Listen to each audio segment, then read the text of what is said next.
you. Boy, We are all about an electric universe here. You know it. We love it. But we do have a standing conversation that we're going to have, and we're going to be cool, and everything's fun. This is a chill flux bubble generator space. Hunter, Mellon, okay, let me welcome. do this. Let me kind of conduct this like an interview, if you don't Yeah, mind. So Hunter, tell us a little bit of, because I don't know how you're related, if you are related to Christopher Mellon. Can you give us a little bit of background about yourself first before you want to explain whatever it is you'd like to explain? sure. Can you hear me? Yep. Yes, thank you. All right. Well, yeah, I'm his son. Obviously, I was hoping to set up a debate with Ashton. It seemed like that didn't happen on the terms that I was proposing, and I just wanted to come into this space and discuss sort of my reasons for why I wanted to talk about things in that way, and why I think the approach earlier was very unfortunate in terms of just in general how this issue was talked about, and why I really didn't think that that was a productive medium whatsoever for continuing a conversation in person on that basis. And I'm happy to talk more about that. Okay, so let me ask you this. What is from your position, from your understanding, it's your dad. So I know I don't see you coming in here lying on your dad. I don't see that happening. But what's your take on what's happening with what your dad's been involved with trying to get some type of disclosure out there, and the attacks on your dad? Some people don't believe him. They think he's deep state. What's your rebuttal to that? Can you kind of give us a little synopsis on that? Yeah, I mean, I'm not here to do an interview or to give a bio on myself. I'm really here to speak to some of the specific claims that were made if we want to talk about them. I can't speak for him, Yeah, go for my for it. dad. I'm not going to speak for him. My point really in all of this, the reason I got involved in this conversation was just because there were certain claims that were being made very loosely, claims about covering up, technology or harboring technology, or, insinuation about the Malaysia Airlines flight.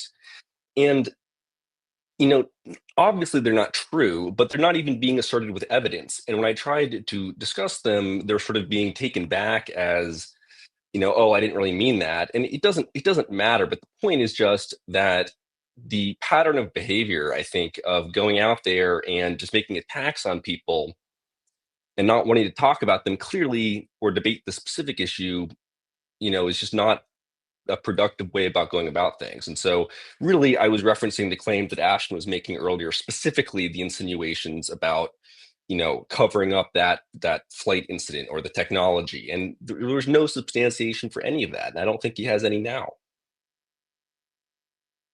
Okay, so your main beef, so to speak, other than personality thing here is the M370. Is there anything else that we could talk about tonight other than that? I don't know what happened on the Malaysia Airlines flight. I'm not an expert in that. I don't think that the notion that Obama was responsible for it is compelling. That's not my thing. But the claim seemed to be that there was a cover up about this that somehow me or my family was involved in. And that was made without evidence. And I guess my question is, you suggested that. Do you stand by that? And if you do, what reasons do you have for saying that? Do you have any? Great question. So here I am. This is Ashton Forbes. Nice to meet you in person, Hunter Mellon. So first of all, I guess let me just what do you think the accusations that I've stated are? Because I think that in a situation like this where emotions are running high, it's really important to be specific. And I feel like I clarified multiple times about your family hiding technology. I was speaking very generally. I didn't think it required a lot of nuance to understand that. But speaking speculatively, that the Mellon family is a historic family in America, very rich family. And that when it comes to the idea that there is some technology that is being hidden from the American people, that the types of people that are in the know on that are the people that are the privileged, the rich, the people that are connected, the people that are in positions of power within the government. And when I looked up your LinkedIn profile, which is the first thing I did, of course, when I saw you defending the honor of your father, was I noticed that it's pretty obvious that you've been given preferential treatment from your father's connections through your education as well as your employment opportunities that you've been given. Well, it's an inference, Okay, right? hold on, Ashton. Let's pause right there. Let's pause right there. Go ahead, Hunter. Yep. Would you like to respond to that? Sure. I mean, so that's a perfect example, right? Where you're making an inference and it's low hanging fruit and it's easy to say, but do you have any evidence of that? I mean, do you think it's categorically impossible that somebody with a certain background couldn't earn certain jobs through merit? And what evidence do you have beyond just conjecture for what you're saying, if any? Well, it's either true or it's false, and I'm talking to the man himself. So why don't you just tell me? Did your Was your father get you? allegation? Did your father get you? Let's just ask the No. question. It's your out. Yes, exactly. It's my allegation. And I'm talking. Ashton, I'm don't talking interrupt to the him. person Ashton. right now. You are the man. Did your father get you the job as, wait, let me pull it up, student initiate at the Defense Intelligence Agency? I'm just going to go ahead and say that random people whose fathers are not rich melons that have worked in the intelligence community are not going to get the same opportunities that you've been given. Let me read it out here. Student trainee of the Directorate of Operations for the Defense Intelligence Agency from May 2021 to August 2022, 1 year and 4 months, Washington, D.C. That was while you were correct me if I'm wrong, that was while you were at college at Georgetown University. Is that true? How did you get that job? Okay, hold on, Ashton. Ashton, hold on. Before he answers, here would be my response is, first of all, so what? And if he had the qualifications, the GPA and the intelligence and the schooling, and his professor said so on and so forth, that he's qualified, then regardless of his name. So, I mean, I get where he's coming from. Maybe he earned the opportunity Hold on. regardless Just of his name. let And you're just, Ashton prove his point. He's making an allegation.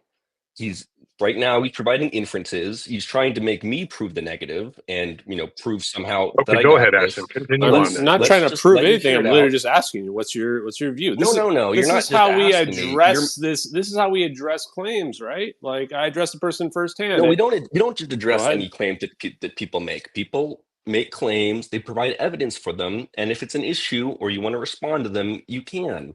But you're asking me to prove something that you're alleging. You haven't proven what you've alleged. That's not what I'm asking. So I'm just saying all I did was look up your LinkedIn profile, and I see that you were a congressional intern at the U.S. House of Representatives from 2019 to 2020. That's a factual statement. You were the digital engagement manager for To the Stars Academy, also known as TTSA, which many people on this space an hour ago were saying is a fraudulent organization that stole $37 million. All right. In debt. Again, this is why I want to do it in writing. So you're going all over the place. Choose one. This Choose is the recorded, congressional by the way. example. This is recorded. So Yeah, I you know. asked me to present the evidence. I'm presenting the Just evidence. choose one. Choose one job, and we'll talk about it. well, you're presenting No. theories, though. I've You're made presenting no theories theories so at far. all. All I'm saying is All right. this is Look. your literal job experience from your LinkedIn Sure. profile. Sure. There's no Just sure choose about one. it. It's factually correct, right? Do you actually in these jobs? Okay, hell, be nice to the guy, Ashton. He doesn't. You know what? He doesn't have to come in here and I'm tell being you nice. anything. So at least be respectful to the guy. Be respectful. Go ahead, Hunter. No, I mean this is exactly why I wanted to do this in writing, because it's easy to make allegations and then hop around. But when you pinpoint on any one, you really don't have anything to stand on. So let's choose one. Let's take the congressional job that I did. Okay. You're saying that I got that through nepotism. I don't think you can prove that. I think you're making that up. But let's see if you can. Bro, we're literally talking to the person. Why don't you tell us what happened? That's the only way we Because can. you haven't proven it. I don't have any burden of proof. It's your allegation. You're the one throwing shit around. If you're going to say Let's take a quick pause here. I feel like there's some confusion that maybe we could clear up. Hunter, you want Ashton to go ahead and prove that you earned what you did through nepotism or whatever, or merit or whatever. But I don't think how can Ashton prove that? I don't think it's not kind of really. Well, he can't prove it. he Ashton can't can't prove it. prove It's it. It's his an claim. accusation. I don't care. This is a silly thing to talk about. I don't think anybody should give a damn about my background. I'm not important, but he's the one making allegations. And my whole point is that if he's going to make claims about people, as he is so apt to do, rather than expecting them to get on the defensive and prove the negative as to why his allegations are wrong, that's completely backwards. And you first have to prove the allegation you're making. And he can't do that. And that's why I wanted to do this in writing, because he hops around to different issues, but when you try to focus on one, he can't do it. It's his claims, not my claim. Okay. All right. All right. What would be a second claim, Ashton? Let's get off that claim. Is there another claim? Let's focus on that one. Let's not hop around. Let's do what Hunter. All right, Let's well, do what Hunter let's Mellon wrap- wants, let's guys. go ahead. I am not trying to be contentious here. I didn't make any allegation. I mean, okay, sure. Yes, I you said did. You said I got it through nepotism. Yeah, That was an inference. Yes, Were you I making it up? 100% agree. I believe that you are a nepo baby, that you have been given the roles of congressional intern, digital engagement manager. I don't even know what the fuck that means. All right, student training. Let me finish. Let me finish. No. I thought you wanted a respectful debate. Can I finish? Yeah, but keep it focused. Okay. We're talking about the congressional claim. We're not jumping around. We're doing one claim at a time. I don't think you can do that, but let's try. But these are unprovable claims. I feel like this is a waste They're of our his. time They're here. his claims, though. He's the one making the allegation. Sure, but he's like he can't prove them. So let's just move You're on. familiar with why what are you making claims you can't prove? Why are you I saying second this? that. Let's move on. Well, because A, it's true. Okay, hold on. And Time B, out. it's Time out. Hold on. Time out. Okay, Ashton, you're getting kind of emotional. You have a claim and a belief. You can't prove it. He's calling you out on it. You can't prove it. So we need to move on from that, because in a debate, you wouldn't win this portion of the debate. But let's take a pause. Jeremy's got his hand up. What do you got, Jeremy? I'm sorry. I just Go ahead, Jeremy. the debate right now is kind of a little bit off the topic. Again, I like to keep it on this issue. Well, I want to ask Hunter, how did you come about getting this job? Did you apply for it? Did someone who suggested you apply for it? I mean, obviously your dad plays a part in it, right? My dad has gotten me jobs before. I know that that plays a role in things, and that they, especially in intelligence organizations, they like to keep things within families because they know it's a family that they can trust, that there's generational trust there. So I understand that side of the whole game, because I've interviewed a lot of people deep inside of these operations and things. I want to go to the allegations that first off, I want Hunter to explain how he got the job, and then I want to get into like some of the science allegations and the claims on that. But let's start there. You want me to explain how I got a specific job? Why is it my job to prove the negative on something? You people, Ashton specifically, is the one making claims. He's making accusations. My point, the reason I wanted to have a debate, is because I've seen him online as somebody who likes to make accusations against people. He likes to stir the pot. There seems to be a pattern of him making accusations that he really can't substantiate. And when you talk about it, then he moves on to something else. And so I'm trying to pin him down on any one of these claims, something as stupid as an internship I had, or something, bigger about, the family concealing technology, any one. With the congressional internship one, it's his claim. He's making an allegation. I want to know, is he making this stuff up, or does he have a reason for it? Clearly he doesn't. But let's see if he does. If he has All right, anything let's other than see conjecture. then.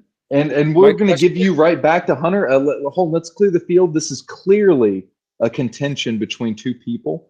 And so let's have that. Hunter, you are going to get the floor for as long as you would like in a response with Ashton's response now. And I'd like to give him the floor and then give you the floor. And then we're going to open it up back to you. We're not going to have interjection, though I do see other hands. All right. This is clearly between two people, and that's what we're going to conduct. And thank you for being here. And I don't know you, but welcome. And Ashton, please continue with your response, and then we'll have Hunter's response, and then we'll see where we go from there between the two of you.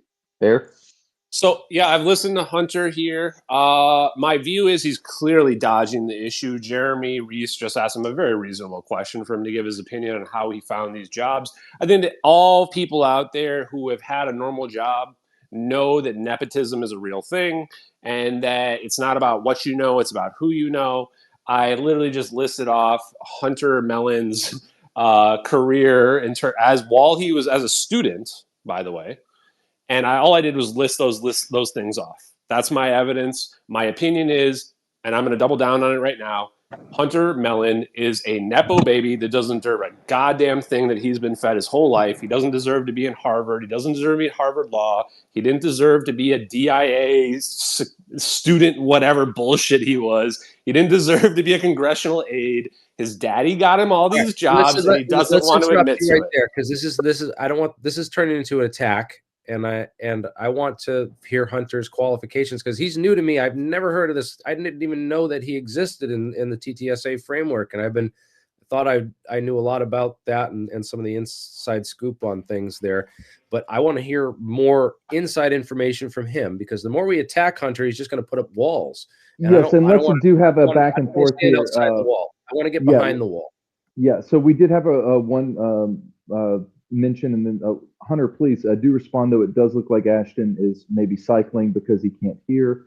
So if we'll just allow 1 second, everybody take a breath. No, I dropped him down, but just so you guys know, I literally dropped him down, and we'll bring him back up. But I think Hunter should be able to say what he wants to say, and I think Jeremy has some questions. Let's try to get a little dialogue going here. I don't really support the approach that Ashton's taking, and I understand why Hunter would be offended. He may be totally qualified, and Ashton is just assuming that he's not, and I think that's wrong. So what would you like to say, Hunter? Fair. And then I'd like Jeremy. I think that's fair, but I think that this is a contention, and so somebody should be able to say something, someone should be able to respond, and someone should be able to say something again, and they should be able to respond again at least 3 times, and then we'll be satisfied or we won't, and we can move around. But I don't think it'll be helpful to move to other people's comments on those things. So I'd like to have, if Ashton had something more to say, to have him say it, and then to have Hunter respond to it, and then back and forth again at least twice. That's my concept for how this could go well. Victor, what do you say? Okay, but Ashton, make your points brief, Ashton, and don't repeat yourself. Please don't repeat your same claim 2 or 3 times. Hunter's an intelligent guy. He'll hear you once, and then just drop it and let him respond. Thanks. I already said what I wanted. All I want seems like a simple request. Ask him how he got those jobs. Go. Yeah, it's certainly not my obligation or job to explain or defend my existence or any part of it. This is really simple. The reason I'm on here is really simple. When you make an allegation against somebody, usually you have reason to believe it. You prove it. You don't defend yourself from spurious claims that nobody made. Why would I have to have any reason to prove something that there's no substantial, evidence to suggest? I think Ashton is somebody who deeply enjoys going around and lobbying accusations at people of all kinds. And when you try to address them, he shifts the topic. And I don't think if you focus on any one of them that there's really anything there. I don't think he's proven any of them. So we were willing to take any example. He chose the congressional job example. He didn't prove it. There's nothing there. He just made it up. Do you disagree? I mean, what singular shred of evidence beyond an inference do you have for the allegation you're making? Or are you just pulling out of your ass and sticking it on people? Good question, Hunter. Thank you very much. Yes, it's called an opinion. People are allowed to have opinions based on when they look at your public profile on LinkedIn, when it shows your career history is Defense Intelligence Agency, where no normal person is going to get that job, only somebody who's been in the intelligence agency. And all I've really been asking is for your side of the story. I think it's a completely reasonable question to ask. And every time anyone, including Jeremy Reese or myself, ask you it, you deflect and change the topic, almost like you're defensive because you know it's true. So at the end of the day, all we're trying to do is get to the truth here, man. We're giving you a chance to give your side of the story. If you didn't get that job because you're dad, then how did you get it?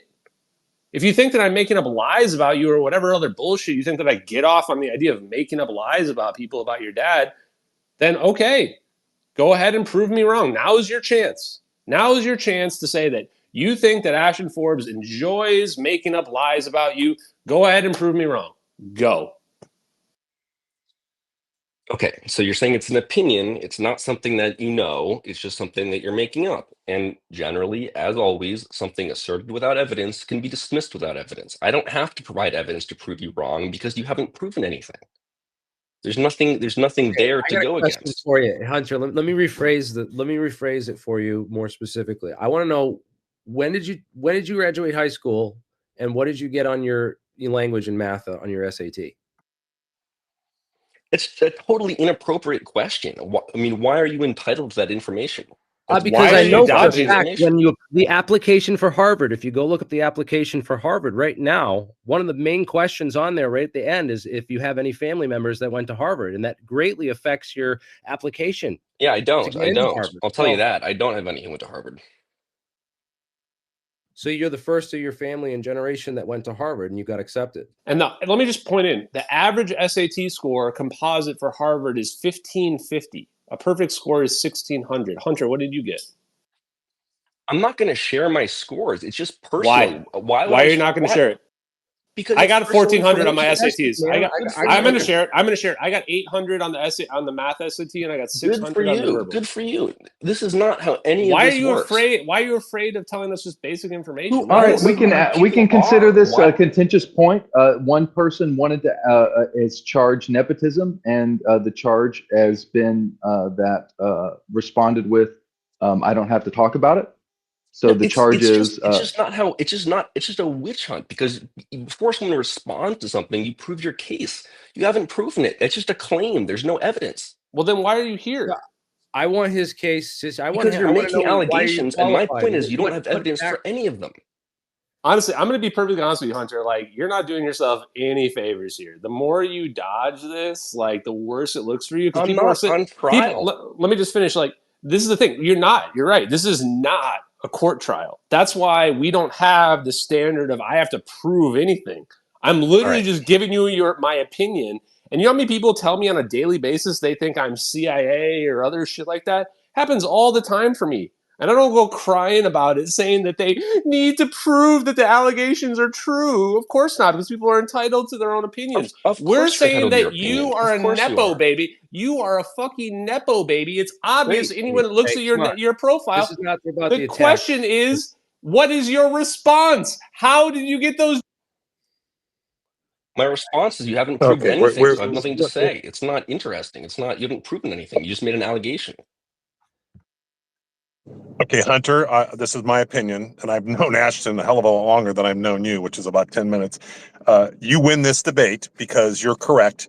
He has an opinion. He hasn't proven it. This isn't a Okay, debate. but You guys are but just I asking think, me all over the place. well, whatever Focus it on is, I mean, it one was claim that he presented as made a that he can prove. He can't. There's nothing. He doesn't have anything. I just want to know more about you, Hunter. I'm just meeting you for the first time. I It's didn't. not I like didn't you're want to do an all- interview. I won't even tell you my Can't we all SAT just get scores, along? man.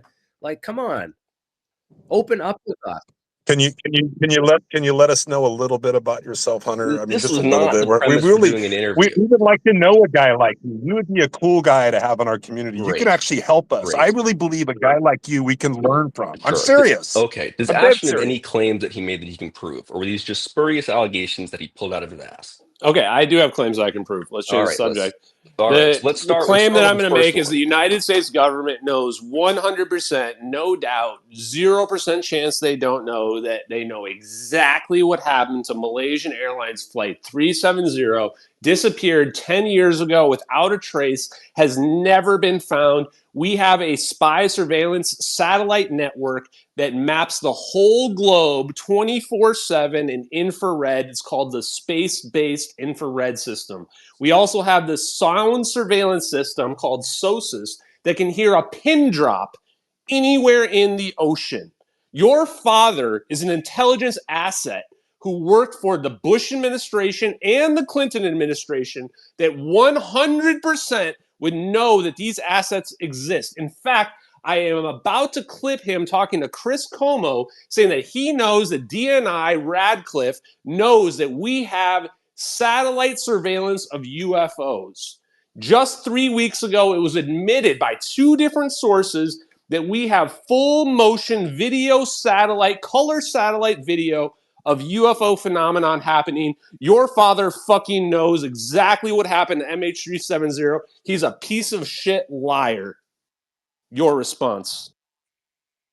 And that was all over the place. What is your claim and what is your evidence? You said that I just this listed it. exists Just go and he repeat would it for know about yourself, it. you dumb dipshit. All right. Play the clip, Ashton. Play the clip. I don't have it right in front of me for the clip. I'm on my phone right now. Nice. Let me just repeat it. We have a Nice. spy surveillance satellite system called Right. Space-Based Infrared System, SIBRS, that is mapping the whole globe in infrared, nonstop, 24/7. It's quite literally physically impossible for a Boeing 777 the size of a city block that holds 300 people to disappear off the face of the earth, especially one that was flying for 8 hours. It And would have filled been with caught by 20 surveillance. scientists. So all the from the same question company. is, why is your father fucking lying? Go, Hunter Biden. Mellon. Yeah, see, I mean, this is what I'm talking about. This is juvenile. I mean, can you make an argument without slipping in an insult into it? Is that possible for you? What's your response, man? You haven't really proven anything. You allege that there is this system that can detect. You've proven you're retarded. Holy Uh, smokes. Oh, hey, okay, we're not going to have any of that. We're not okay. All So right. here's the Let's see, thing. this Here's is the what I thing. meant. That's You not talk about fair. That's not. You're right, Hunter. That's not fair, and that's not I would this have is cool. removed just it from his face. childlike. That's This is totally out of not There would line. not be any interesting. ad hominem attacks like this. Yeah, if and I have removed him as a speaker. Let me please try to be friendly here. Okay, Let's this be is a friendly, good back. guys. I think I was clear. Let me just repeat it again because I think that Hunter Mellon, I was not trying to be, your name is just, there's another Hunter out there that I accidentally said. I did not mean that in Clever. a I bad mean, way. okay. Let me just go ahead and say, and there's nothing wrong with that person, but let me just repeat this. The United States government has full motion video surveillance from satellites of the entire globe. It's absolutely impossible for a Boeing 777 the size of a city block with 300 people on board to disappear off the face of the earth. All right. Not Let's stop just there. that. One One thing more at a thing. time. Okay, Not- okay, Ashton, calm down. Yeah, You made your one thing point. at a Let him time. respond. That's a claim. This is not my issue. I mean, you're asking me to explain this to you like this was something I said. I don't know if what you just said is true or not. You just said it. Yeah. So, Hunter, I might reframe this a little bit here, okay? Because Ashton is going to continue to make claims, as is his want and prerogative and free speech, whatever. And you could, I suppose, take the tact of refuting any one of these claims or saying something that you'd like to yourself. Is there anything that you would like to say on your behalf, or any tact that you'd like to take, or anything that you would like to contribute now rather than this line? Yeah, so I mean, let's focus on some of the claims that he made. He hasn't proven any of them, and some of the ones that I certainly can talk about. For example, the nepotism one, if you want to go back to that, he hasn't proven it. And you can either say you're right, that was just an opinion, or you can try to prove it. But Hence my why I point- asked for my your point- SAT scores, because that would prove it right there. Hold on, wouldn't Jeremy, prove it. I wouldn't prove please. This anything. is going to feel like, and it will be like 2 versus 1 in some kind of regard here.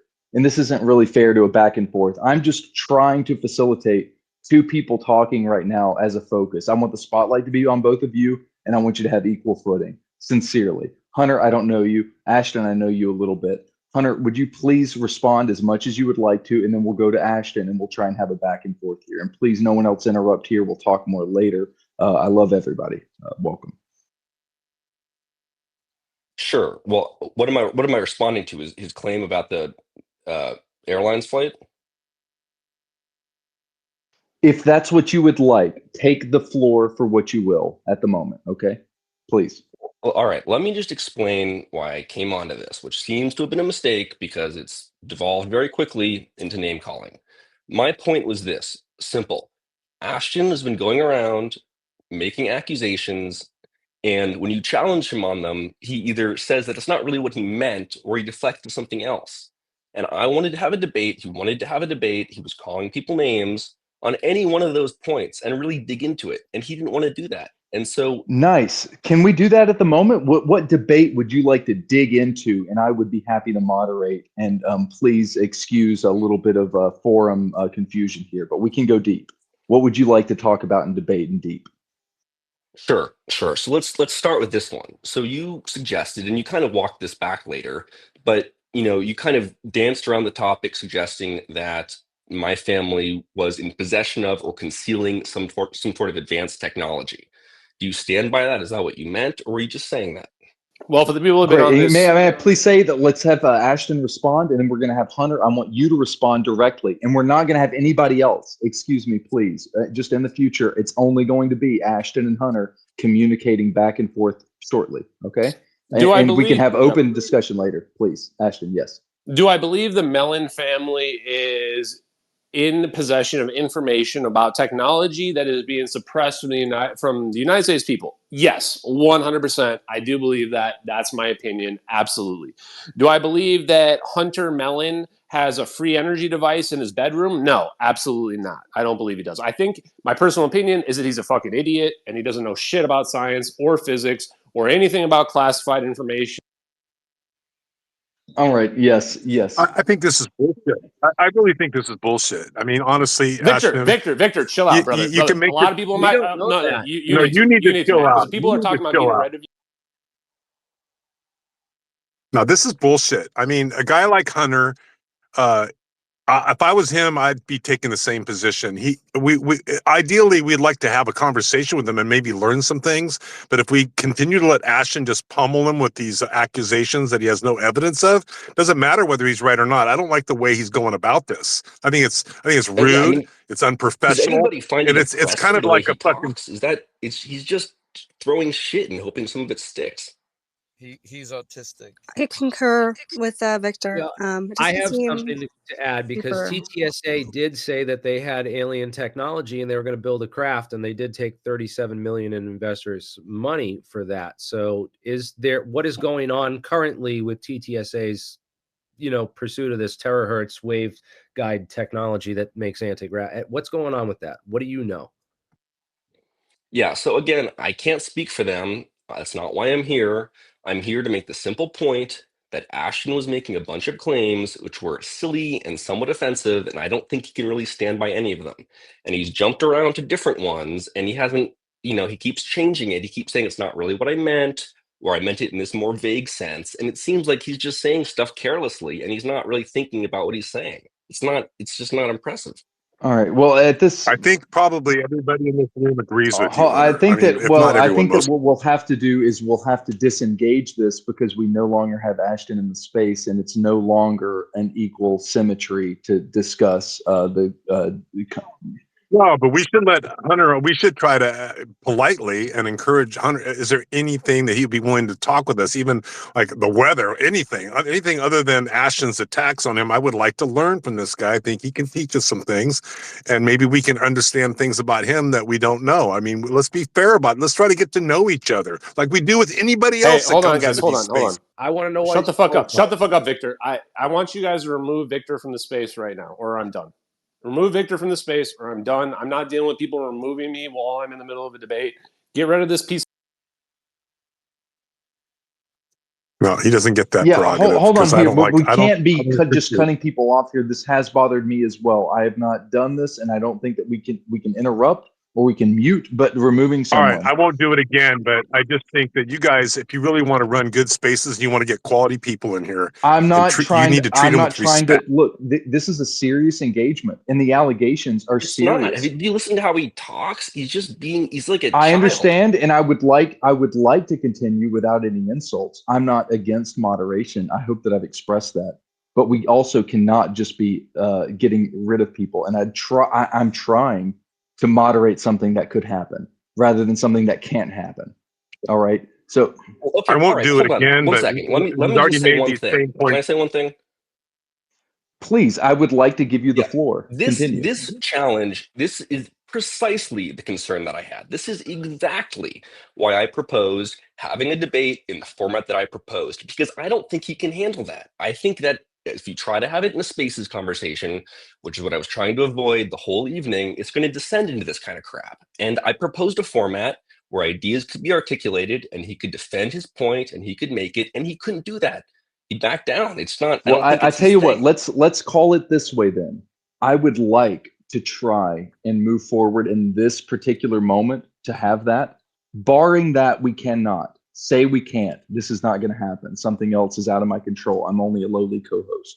Then I would like to present that we can do something like this in the future under the terms that you would agree upon. Okay? So let's try both to do well now and see if we might be able to do something in the future. And I'm sorry that things got derailed or what have you, but this is a serious conversation. It's not surprising. You just see how he acts, and it's not. None of this is like anything other than what I expected. That's why I proposed doing it on writing.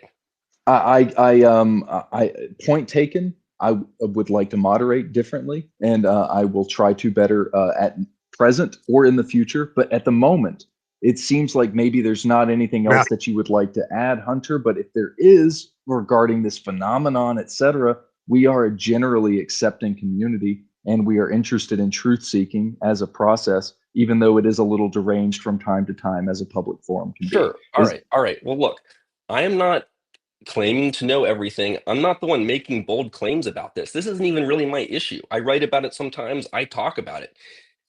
Ashton was just going out there making allegations that he did not know what he was talking about, and I was responding to them. If you have specific questions for me, I can try to address them. There's not a lot that I can speak to. I'm not making big claims about what I know, and I never have. Okay, can I ask a question, Nathan? Can you share with us your general take on the UAP situation that we're dealing with now? What can you give us a general take on your personal perspective? Yeah, sure. I think it's an issue worth taking seriously. I think the evidence that has come to light, cases like the Nimitz incident and various things, are compelling. I think the theoretical underpinnings of it, the Fermi's paradox notion, the Drake equation, make it theoretically intriguing. I think it's unfortunate that people generally don't take it seriously. And, I think my position is similar to Chris's, which is just that we need to do more to get to the bottom of it. And there's a lot that Congress can do. And I hope that they do it. But I don't know the truth. I don't know what the answer is. I've never said that I do. Is it a topic that you're curious about on a higher level than maybe your fellow classmates, or are you got other things you're focused on where this is just it's there but it's not real important right now to you? I'm just trying to get a feel for where this. I think it's really interesting. Obviously, given my background, this is something that I think about more than most people, but it's not my thing. I'm doing totally unrelated stuff in law school. I mean, this is not my shtick.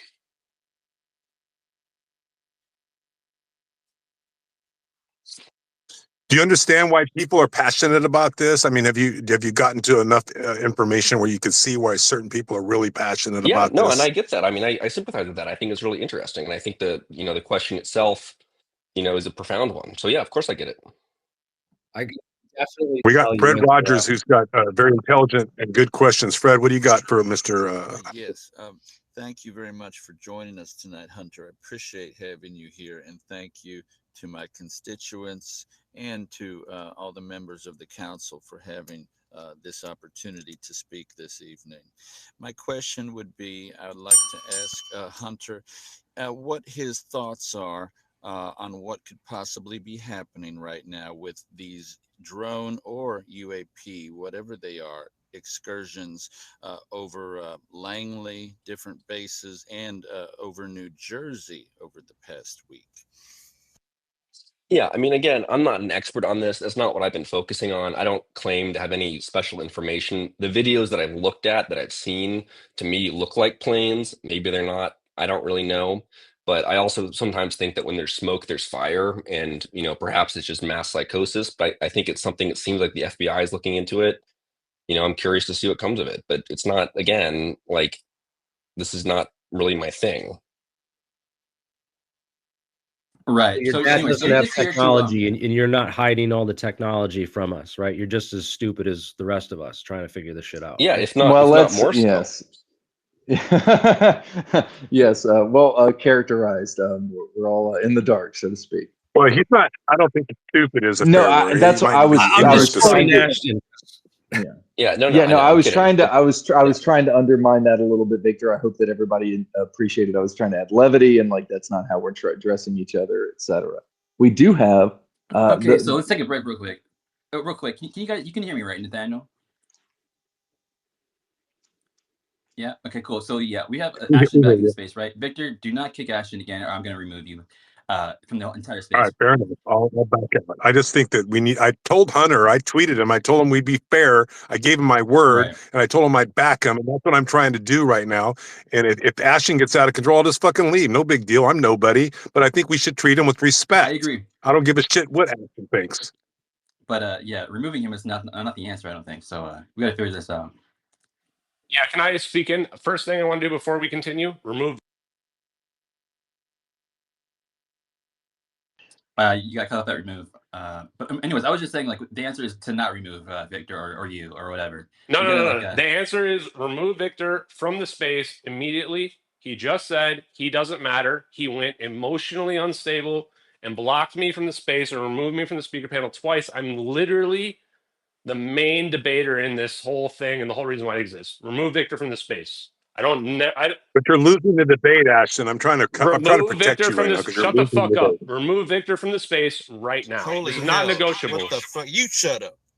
Hey, free speech, man. Everybody has a right to talk. And Or you can just not have me. I really don't give a shit at this point. It's well, get 10:30 at night. out of I'm here, then. free to do whatever else I Get want. the fuck out of here, Ashton. We're trying to have a fucking Yeah, we don't need conversation, you, Ashton. bro. I know your fucking ego's out of control, pal. Okay. Go fucking smoke Peace, a joint. faggots. Relax. Beat it. God, this is no bueno. This is no bueno. Yeah. This is how I imagined it would go, isn't it? Isn't this just like the kind of vibe we wanted? You know, I'm not Egos supposed to have aside. cardiac arrest on this shit. I take blood pressure medication and like, fuck, man. You know, just need some peace in life. Hey, can I say, first off, mad respect to Hunter for coming into such a hostile room and all the verbal assaults and whatnot. That does take a lot of courage, and he held himself with class. And All so, right. Ashton, I don't even know what Noted here. really the Noted, argument was yeah, about. noted here. Just if you want to have just good props accepted. We do have a hand, and that's a friend of the show, Sarah. We're going to go to Oh, yeah. her here. Go ahead. Hey, that was a whirlwind and kind of, yeah, didn't love the direction it was going in. And I was kind of like white knuckling it there for a minute. But I wanted to ask kind of an offbeat question to Hunter.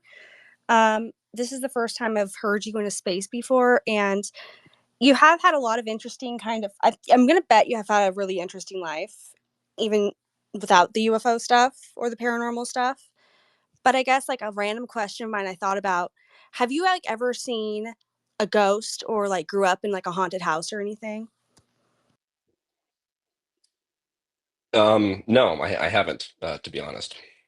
I figured I'd ask just due to, again, you've probably been to a lot of neat places. So ghosts are kind of like one of those entry points for people into UFO lands. You know what I mean?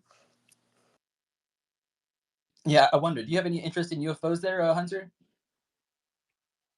Do I have any interest in UFO? I think you missed the first part of the conversation. Maybe, yeah. Yeah. Hunter, you lived in Cambridge up here in Boston? Because I'm from Boston. I do. What's your favorite spot to eat in Harvard Square? That's a good question. I live up in Somerville, so actually my favorite probably what's that place called? Alden and Harlow. I used to go to Fire and Ice. I like that place a lot. Yeah, my brother lives in Somerville too. That's cool, man. Mm-hmm. All right, Philly cheesesteaks and French fries. We have Matthew Rife here in this space. I'd like to go to your hand here, and we'll go back to. I tell you what. Here's what I'd like to do. Matthew, please speak your piece, and then Hunter, if there's anything else that you'd like to say, it seems like that the dialogue we might have expected isn't going to happen. But if you'd like to talk to some weirdos about things, you're welcome. Matthew, we're going to go to you. You know, normally I'm in bed by this time, so I'm not privy to this space, but I hope it always goes like this because this is a whirlwind all the way around. I don't know most of you, Hunter. I don't know you. Nice to meet you. I do know Ashton. I come in hearing him speak, but you guys are great. I love this. Yeah. All right. Okay, Yeah, Skywalker. short and sweet. Love it. Listen to Skywalker. All right, here's one of those resident weirdos. Heads up. I was a former military guy, 23 years. Your dad was DNI intelligence and knowingly knows where all of our assets are at all times, right? I was on board one of those assets. The hitchhiker effect is real. We take some of that shit home with us. When you're in one of those positions of authority, keep that in your back pocket. That these sailors are carrying around shit that we're still not even allowed to talk about or understand, because they've sent us to places where these so-called underwater bases exist and they're real. Oh, keep that in mind and make it part of your shtick and make it important. All right, noted. Huge, big energy. Brief again. I love this. That lets us get around so that we can just chill and talk. instead of having handedness. But we're going to introduce Sombra also because it's cool, and then we'll have a fold. Sombra, how you doing? Hey, what's up, guys? I was just gonna ask if there was like coming from the Mellon family, if there's something that you think like universally, not just with this topic that they got wrong about your family or anything like that, that you wanted to clear up or something like that. Oh boy. You know Oh what I my mean? goodness. There's all that. Yeah, you know what I mean? Yeah. Well, I mean, This again, doesn't happen every day. There's like multiple wild conspiracy land Mellon theories. yeah, no, of course. I mean, I think that the big thing, of course, always is that when you look at organizations or institutions or families or whatever, very rarely are they, you know, unitary rational actors. And that's always the case here. When you talk, when you paint in broad brushes and you talk about something, generally like an institution and attribute to certain members of it or certain parts of it the characteristics of the whole thing, that's just not a nuanced or an accurate way to talk about things. You know, it- it's not. I mean, I don't. You're not making a specific claim, but generally with these things, it's like, is it my job to sort of go out there and push back on all the various claims that people make? No. Ashton, for example, was making claims without evidence, and that's what was frustrating. But I mean, I guess, like, do you have any specific? I don't even know specifically. What's like the most annoying one in the family that you guys are just like, this is so dumb that they think this about us? Is the Yeah, one well, look, honestly, I don't really think about that stuff, that kind of I stuff got that you. much. But if you had a specific question, I could try to talk about it. Okay, yeah. No, I mean that was kind of This specific. isn't Just something that like I think about on a as day-to-day like a basis. I mean, no, that's what I was kind of getting at. That kind of answers my question that like your family doesn't even think about it. It's not you guys. You don't have time for it, is what you're saying. All right. It seems. No worries. Hey, Jeremy's got a question, and then I got a question after Jeremy. Go ahead, Jeremy. Yeah, so I know you were reluctant to share information about your SAT scores and whatnot. I understand that. You don't have to share any of that information. Just curious about your everyone at Harvard has a 4.0 GPA, so I don't need to ask you that. Were you involved with any secret societies on campus? no. Okay, my turn. As far as if you wouldn't mind your future goals, aspirations, what do you visualize yourself doing? Like say 6, 8, 10 years down the road. What are your hopes and dreams? Yeah, I mean, I'm still figuring that out, but the question for me, obviously, I'm going to be a lawyer. What I want to do, where my heart's at the end of the day, is doing national security type law. My dream job at the moment is to be a staff attorney on the Hill, like in the Armed Services Committee or the Foreign Relations Committee. But what I'm figuring out right now is if I need to spend a few years in New York first doing corporate law, which isn't something that I'm as interested in, but um, there's a lot more money in that, and it's probably going to surprise people that I'm bringing that up. But that's because all of those allegations, people, when Ashton was saying all that stuff, he didn't know what he was talking about. And the financial situation, for example, of the immediate family, I don't want to get into it because it's not really people's business. But again, it's just an example where people are talking out of their ass and don't know what they're talking about. I mean, yeah. So what it sounds like you're saying is you want to earn your way, whatever that way is. You're going to earn it without any. You're not going to rely upon any kind of assistance that you might get from your family. Am I correct on that? Well, I don't really know what you mean by that. I mean, of course, there's always assistance of some form. I mean, be it emotional assistance, or of course, my parents are paying for my education. Yeah, I Well, mean, I'm talking look, first financial. of all, this isn't really people's Financial. business. I don't really know why we're talking about it, but do I have to work? Of course I do. Do I want to work? Of course I do. Yeah, he gets the same What like you're hoping to make some sort of difference in the world, I'm assuming. What kind of difference through your law endeavors and whether it's government, intelligence, whatever? What do you visualize as how you would help society in terms of your, you know what I'm saying? Yeah, well, I'll answer that question, but I also want to be really clear that I didn't come on here to do an interview about me. I'm not really very interested in talking about myself. But Hunter, run. These people are crazy, man. Get out of here while you can. Trust me. Go. yeah, I mean, Run. I've been interested in foreign policy stuff. I believe in the national security mission.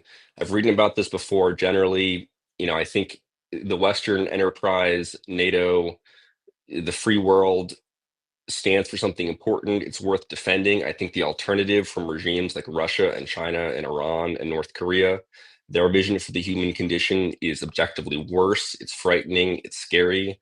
There is a competition between those power centers right now.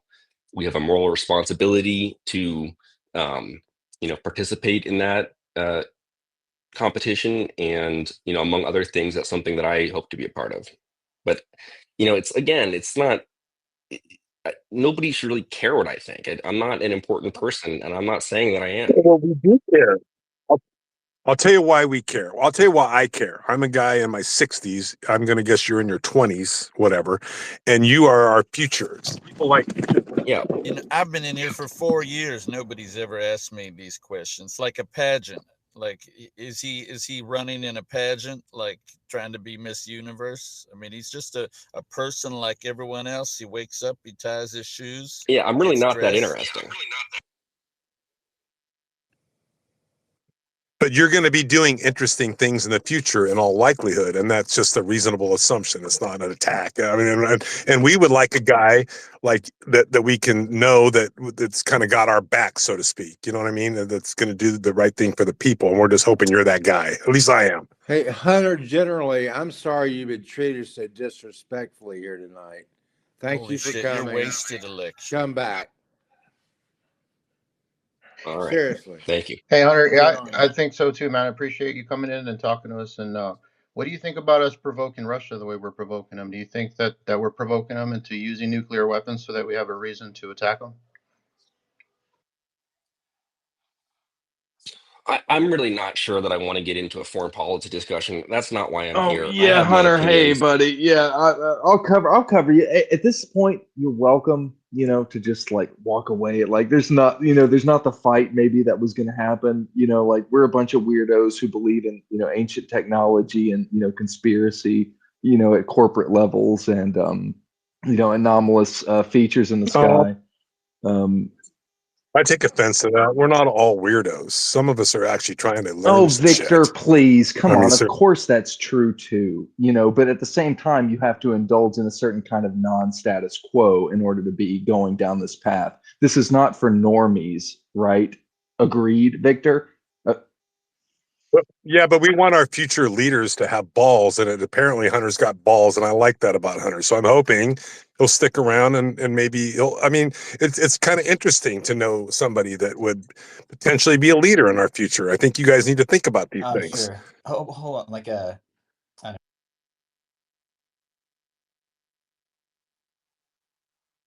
Let's get to some hands. Hey, Fred Rogers, what's up? Yeah, I just had a realization, neighbors. No wonder why the UFO community stays so small. Think about this. I was excited for this debate. The guy comes in here, takes time off of his day to come in this place for a debate, and gets told to shut the fuck up.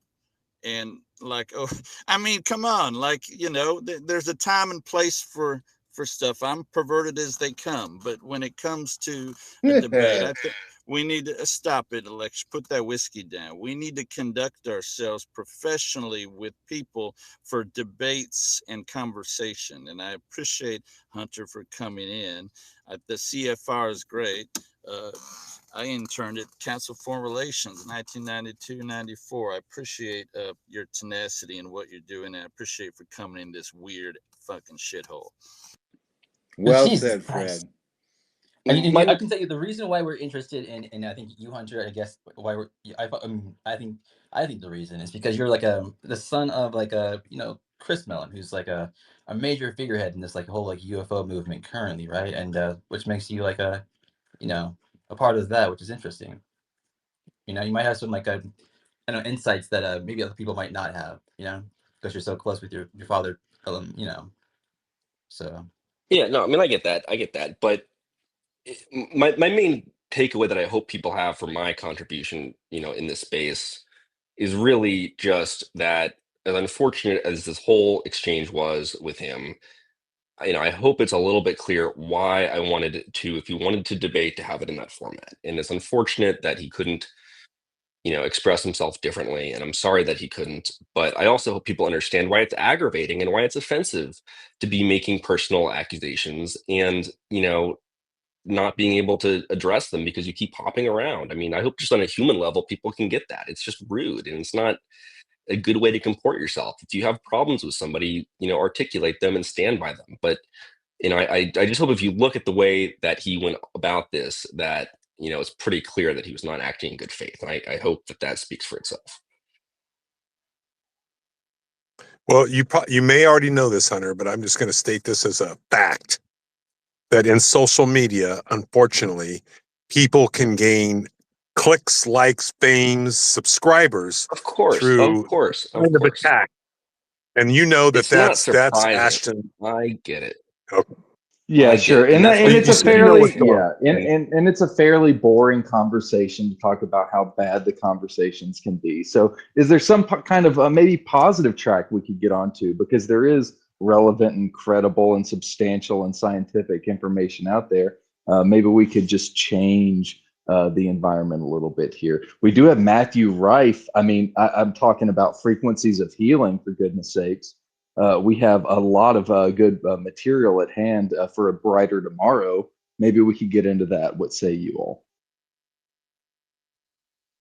Yeah, I'd like to know more about how TTSA kind of evolved with this, because I've heard some inside stories that like Tom DeLonge, was basically talking about making dick jokes in front of these DoD guys at a serious business meeting, and apparently that turned them off, and the whole thing fell through. Just like in a serious debate and discussion, you don't just start telling people to start swearing and calling people names and stuff, right? The same kind of idea that lack of professionalism caused a lot of problems in that, and I've run into some of those problems myself, because I get frustrated with trying to get traction, and I wonder, like, how come guys like your father and Lou Elizondo are getting all this attention and talking to Congress, and I can't get like anyone to pay attention to all these scientists who I've interviewed that actually worked on these compartmentalized black programs, which again don't all sit under this giant umbrella that hangs under the Mellon banking family or in some massive, pyramid scheme conspiracy that I've found any evidence for in any of my investigations. I found that individual scientists are working on neat ideas. Those get picked up by, DARPA, DOD, NASA, other private institutions or private investors.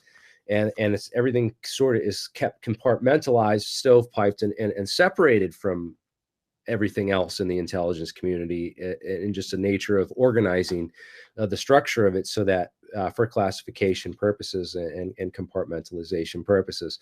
And so it's been quite a task for me the past 20 years of digging through 80 years of classified black projects to find and document that history and get people that are still alive or willing to speak about the technologies that they worked on. I think that Ashton's really new to this stuff. He doesn't quite understand, the dynamics of how that intelligence science sphere kind of works. I've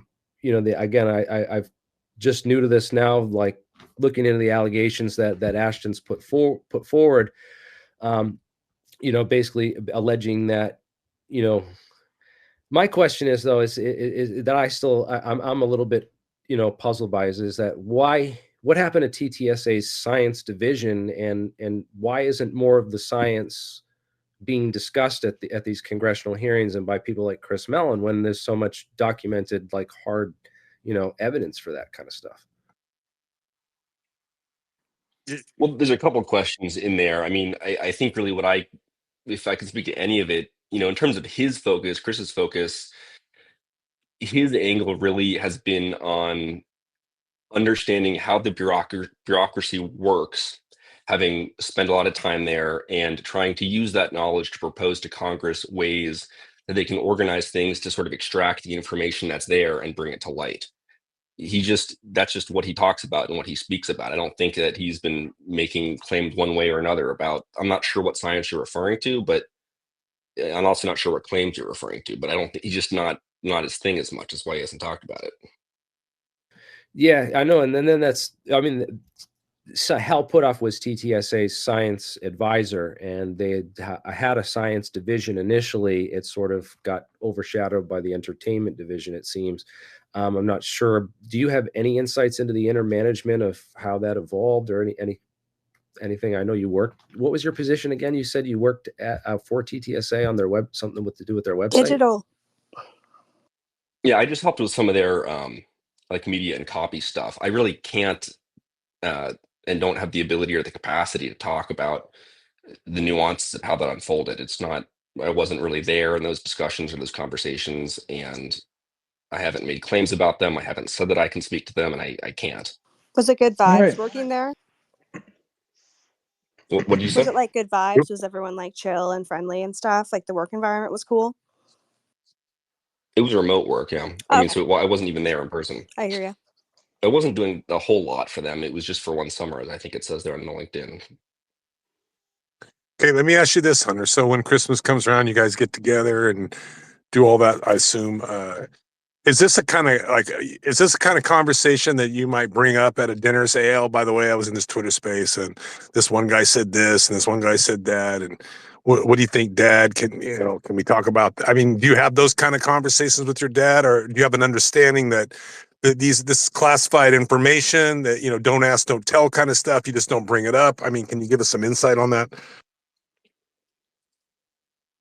Well, him and I are not talking about classified information, but we do talk a little bit about the social media stuff, and um, his stuff has been more focused on, his angle has always been his expertise in the bureaucracy. He's never been a social media person, and so I do advise him on that to some extent.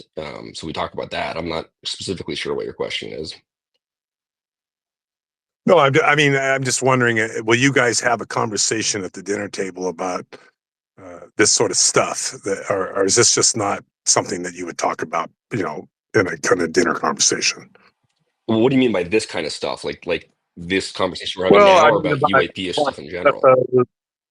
UFOs and aliens and disclosure and all the things Yeah, that we're sure. that stuff. Yeah, we talk. Yeah, of course, it's something. It's a mutual interest of ours. Cool. Because I mean, you don't have to tell us the stories, but I mean, and if he did tell you stories, maybe I don't, he wouldn't probably tell you anything classified. I wouldn't assume that he would, but do you guys share interesting stories? Is there any interesting stories that you could share with us that wouldn't get you in any kind of situation? Well, I think that's a really good point to be made there, where there's a really big misconception that I'm not sure where it started, where it seems to be that his position is that he knows the truth about all of this, that he knows the bottom line, and that he can't say it, but that he's trying to somehow coax it out. He's never said that. I mean, his position is that he has opinions about what's going on, and he has reasons for believing things, but as he's been very clear, he doesn't know, and neither do I. So it's not like Why, go ahead. that's a good point. Why do you think your dad? I mean, I kind of think, I mean, hero may not be the right word, but the fact that he's one of the guys that's even willing to talk about this is unique in ufology. So what is it that you think motivates your dad to want to do something about this? I mean, can you give us that insight? Sure. I mean, I think it's a couple things. I think one, just he's always out of personal curiosity thought that this was an interesting subject. I think that he's willing to be a bit unconventional, and didn't so much care about the potential reputational harm of taking this issue seriously. And yeah, I think it's an issue that he, like I said, just found personally interesting and felt that he had the capacity to make progress on it, and so he has done what he can. So is it fair to assume that because of his position, he's been able to view information and experience whatever, and therefore he has insights that might have caused him to have interests that he might not have had 20 years ago? I mean, you guys talk about that sort of stuff where it's like, oh, this is what we're talking, whatever. I'm just saying, do you think there was something that kind of sparked him? Because he kind of came out of 2017 era, not out of nowhere, but kind of out of nowhere to ufology. And then this was a hot topic when him and Lou Elizondo and Hal Puthoff and all those guys that were on stage during the TTSA thing. It suddenly became a big deal, like more of a big deal than it has been in the past. Can you give us any insights as to what caused these guys to want to suddenly like bring this to the forefront? Well, as he said, I mean, I'll just repeat what he said, which is that before around that time, he was trying to work to get Secretary Mattis to take this issue seriously during the Trump administration. Couldn't get it onto Mattis's desk and was frustrated with that, and eventually decided it was best to just be more overt about it and tried to get the 3 famous videos to the New York Times, which he did. Cool. So, okay, thank you for Yeah, it's sharing not that. new. Okay, I we got mean, some he said hands up. that. None of that's new. Yeah, well, I can't absorb all the information. Yeah, I haven't sure. heard that before, but I believe you. Okay, who was next? Do you know Logan or Nathan? It was Matthew, I think, and then Grider, then Rhodes. Yeah, I just want to say this. Like, whenever it comes to tech and everything and disclosure and stuff, I've been around this a lot.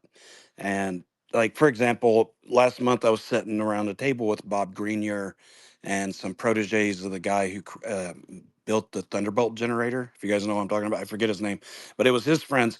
And we were all just, yeah, we were all discussing this. And, me and Bob set aside and he was showing me some slides and everything. And it reconfirmed a lot of stuff that I had found as well. And one of the things that hit me hard was one of the slides that he brought up is a device that I know of somebody who invented it and who now works for the DoD, and he rents that patent out. And it's not like a public patent. I don't know exactly what it is, but I think a lot on this technology, guys, I really think it's ours. I think it's a lot of private individuals that's made things. And I think it's a lot of DoD hushing people and making them remove stuff from the internet, stopping their knowledge, and then they're taking it and they're sending it to Northrop Grumman or Raytheon, things like that. Whenever it comes to aliens, man, I wish it was real, but honestly, I have never seen any evidence of it. The only evidence I've seen is personal tech being hushed.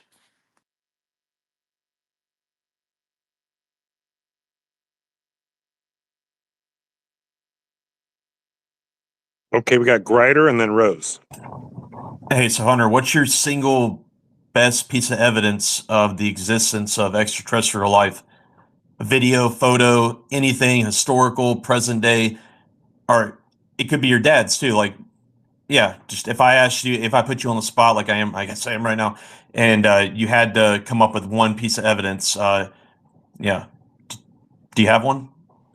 Well, again, let me be really clear that I'm not the guy saying, and never have been, that there are definitely aliens here. I think my position is that from all the information, I think it's worth taking seriously. I think the Nimitz case is interesting. I think various other stories like that, and just the amount of data and outstanding unexplained incidents is intriguing. But in my mind, there's not definitive proof, and I never have said that there is. I think it's something that we should take seriously and investigate further. Cool. Yeah, I just want to double check. There's no accusations being made. I feel like you feel the need to keep defending yourself. Like I never No, made no, I'm not. explain I'm that. not. It's Yeah, not a hey defense. Hunter, I'm just being clear like that that's not my we position. are not asked like we're not attacking you. We're not no like now it's like we're being friendly. Like what happened No, earlier I get it. isn't I get it. representative of the greater community. All right, that's yeah. No, So I didn't take that question offensively. I was just the way it was framed. I wasn't offended by it, but it just seemed to be perhaps suggesting that I thought that there was evidence proving something, and that's not my position. I'm just being clear about that. okay, so basically the Nimitz case is like your favorite. Cool. Thanks for answering.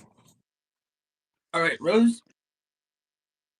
Yeah, my question is actually for Jeremy, so I'm glad he has his hand up.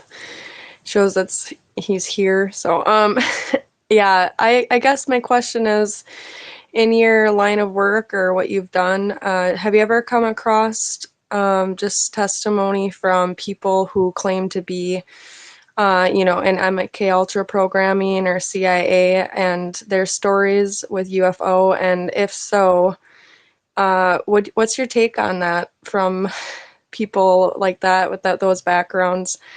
And is it something you listen to, or is it, what do you think about that stuff? So the MK Ultra program was the CIA's mind control program, which started in the 50s, and I don't think ever officially ended. They experimented with LSD, drugs like sodium penthanate and the truth serum, all kinds of different stuff. You go back to the whole Frank Olson case early on. Recruited into the, creating the CIA's rainbow herbicides program and all that stuff. He was murdered by the CIA's MK Ultra program. All that came out in the 70s under the, the church committee hearings and all that. That's all old news. Where we're going with this now, is these congressional hearings, and I want to, now that I have Hunter's ear, hopefully I can get Chris's ear, because I've been trying to get these people's ear, trying to get them on my podcast, trying to get any kind of attention for myself, and I've been extremely frustrated, just like Ashton. I've gotten frustrated and lost my cool a bunch of times on some of these people and some of the things because I listen to Dark Journalist. He's interviewed John Warner. I'm sure you're familiar with him, the Mellon family stuff. So I've kind of like been following this, very closely for the last 7 years. But as far as the MK Ultra program connecting to UFOs directly, there's I don't know exactly where I'd find an overlap there, because it was specifically a compartmentalized program focused on controlling people's minds and stuff. And there was the CIA admission that they had used the UFO flap of the 50s was basically their cover for the U2 spy program. People were seeing U2 flights, and they'd tell them that it was UFOs as a cover for these kind of stories, but then again, there was an allegation earlier that, Chris Mellon, his case is unique of these. I guess it's unique because I don't know of anyone. Well, there's banking families. There's Lawrence Rockefeller came forward and met with Stephen Greer and Bob Bigelow back in the day. But you have high-ranking officials that have come out in favor of UFOs in the past. Roscoe Hillenkoetter, for example, the first director of the CIA. Started NICAP back in, so you have these case examples. They're not unique. There's not throughout history. My question is how can we get more of the science? I've tried to talk to my senators that I put them to sleep with my half-hour presentation on the science of UAPs and the classified programs, and talking about Dr. Lake Marabou's work on directed energy weapons that were developed into the nose cones for the hypersonic intercontinental ballistic missiles and all that crazy advanced technology that's probably talked about, and I hope it's talked about in those classified sessions that they say that they're holding at Congress, where they can't have them publicly. We've covered all that kind of stuff on my channel. It's stuff that is declassified, or I don't know, there may be classified components of that work, but I've talked about it, gotten shadow banned heavily for that, and I feel like it's been hard to reach people with that evidence. So how would you suggest? I want to know how Hunter would suggest that how would we get that evidence in front of Congress? Because it seems to me that TTSA have the science division. They presented this evidence for this advanced UFO technology.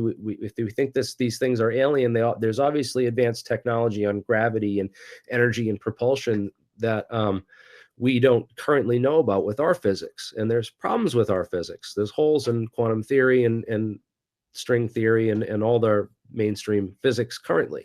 So that's been my interest and my focus for the past 20 years is in these black programs, and finding out, is there other physics that people like Alan Hoyt from NASA know, where he wrote the field propulsion study in 1979 that you can look up on NASA's website. All documented hard evidence stuff. There's a lot of stuff we talked about on APEC open mic today with John Brandenburg from DARPA is on there talking about these. What the hell happened to my? What happened? Are you guys hearing me? You're still We here, can still hear you, Jeremy. Jeremy. Yeah, Jeremy, you're Sorry, still. my screen locked me yeah. out. I haven't touched my mouse for a while. So you guys, I mean, I'm just curious how we get the science in the discussion, because so far it seems like they created this Arrow office and it's all about these videos like the Nimitz stuff, and they're trying to push ufology off as this. It's all about you looking at videos and stuff. And shouldn't we have a Manhattan Project 2.0 going on right now? Shouldn't there be, billions of dollars funding research into this so that Russia or China don't get this technology before us? I don't know. What's your thoughts on all that? Because, this all started with Ashton alleging that you and your family have access to this, godlike free energy and anti-gravity technology that you're, hiding from the rest of the planet. And, can you speak to that? Well, I mean, I can speak to it in the sense that it's not true. I mean, I don't know what he's talking about. I've heard about the 0 point energy stuff before. I don't know much about it. There doesn't seem to be a whole lot there. Maybe I'm wrong. I just really don't know much about it, and I don't have a lot to say about it 'cause I don't know much about it. I personally have not seen a lot of evidence that makes a compelling case that that's something worth taking seriously. It's also not something I've looked into very much. I just don't know. Yeah, Well, he then says how he's are in law school, so he's not like studying it. right? But how the UFOs fly? I mean, this is your dad had the TTSA. They came out with initially with that metamaterial with Joe Rogan, Tom DeLonge saying that you shine terahertz at it and it floats, and this is a piece of a UFO, and that we're gonna reverse engineer this and bring this technology out to the public. Right?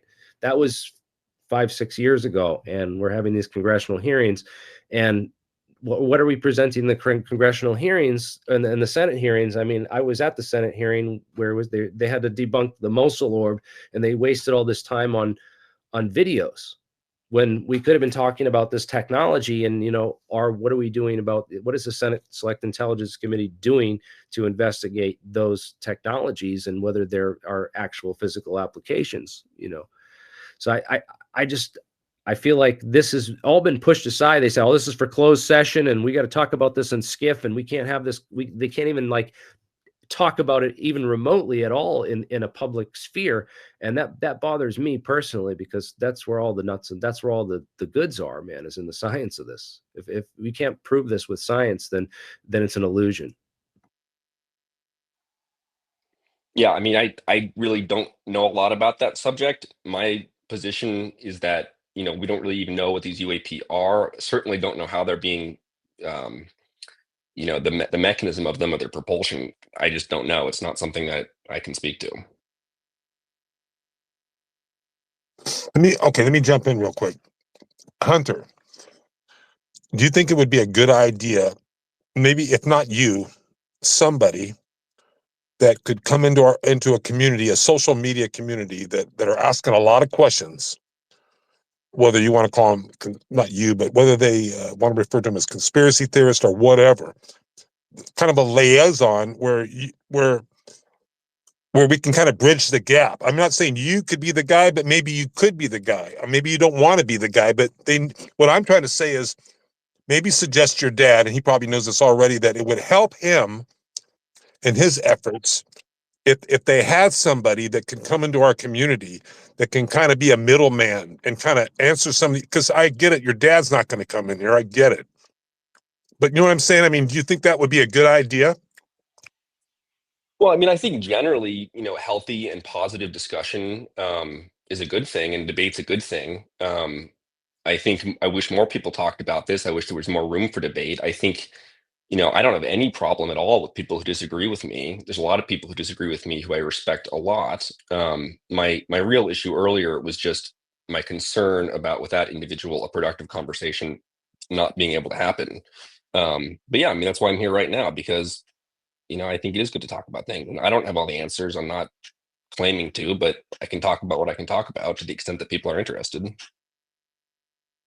Well, when it comes to the science of this stuff, I am that guy. I am that man. And I can talk about all of it in, encyclopedic, recall. And so please, I followed you on here. It was really nice to meet you. I feel it's a good introduction. I wish, you know, there you it could have started and progressed differently so that wasn't so it didn't seem like so much of an attack and a defensiveness. I want to get answers, and I want to understand what they know, and I want to make sure they understand what I know, because I know a heck of a lot that's these people don't know, and people like you don't know, that you should know and that you should be talking about. Can I clarify my question earlier, the MK Ultra and UFO connection? Jeremy, it was specifically just on testimony, like from people speaking about it, like firsthand experience. And that's the kind of information that I was curious if you've ever heard of, but it doesn't seem like you have made that connection, at least with people from the MK Ultra programming or CIA experiments that claim to have these backgrounds and things, and the UFO connection. But obviously, in some whatever scenario where you would actually go and watch one of those videos and like listen to what they say, their interaction with the spacecraft and things like that, and kind of debunk it or whatever, would be great. And I agree, the people, like, we have all the minds available to us to do the experiments and to kind of bridge this gap, but listening to others, or maybe even locating things or understanding how and where they are or have been stored and stuff like that, and bringing honest information. And if Hunter can do that, then it sounds great. He sounds like he's more than willing to be a bridge, to at least today. So thank you. I don't know if he's. I don't think he's willing, more than Well, willing. he's here. I'm He's here for here, now. man. I'm here for now. But he's here. I give him credit for that. He's here. But Hunter, let me ask you. You kind of. I'm guessing you're a smart kid or young man. You can feel the vibe of this particular community, and I just think that the government, we'll call it the government, and the people, they need a bridge. And maybe you don't want to be the guy, maybe you have other important things to do, and that's cool. But at least you can suggest it to your dad that, hey, maybe if we found a bridge, we can help these people that way. That would be a positive. I mean, what is the problem specifically that you're articulating? There's people who don't trust. Honestly, I guess I don't mean this in a negative way. I just don't know any of you people. I don't know what your positions are. I saw what Ashton was saying. That's why I got involved in this. I've heard what you've said here. Truthfully, I really don't know what the general view of things is here. So I'm not quite sure what the bridge that needs to be formed is. Well, okay, it's a communication thing. And I get it. You came in here for another reason. I'm just giving you an information that you can choose to pass on or not. And I'm going to guess your dad already understands this. But ideally, maybe with this new administration, if somehow they could, we need somebody that can be a middleman or a liaison that so we don't have so many people out there speculating like Ashton. He's accusing you of this. He's attacking you for that because he wants answers, and because he doesn't have the answers, he just assumes certain things. So he comes after you. Well, we can eliminate all that if we had somebody that could come in and kind of give us. You know what I'm saying? That we We need can eliminate some communication. of that by employing better heuristics. Don't believe anybody can go around and make any allegation, but don't believe it. Don't platform that unless they have evidence to support it. And like I said, there's a lot of people who disagree about a lot of things, and there's a lot of room for debate. But people like him, you know, there's no reason to spend so much time disproving claims that he's not substantiating. And I that's my view. Well, Ashton's new to like the Well, physics and everything, and I totally get where you're coming from. You don't have to prove a negative. It's not your position. It's none of your responsibility to back up any of his claims or even respond to them.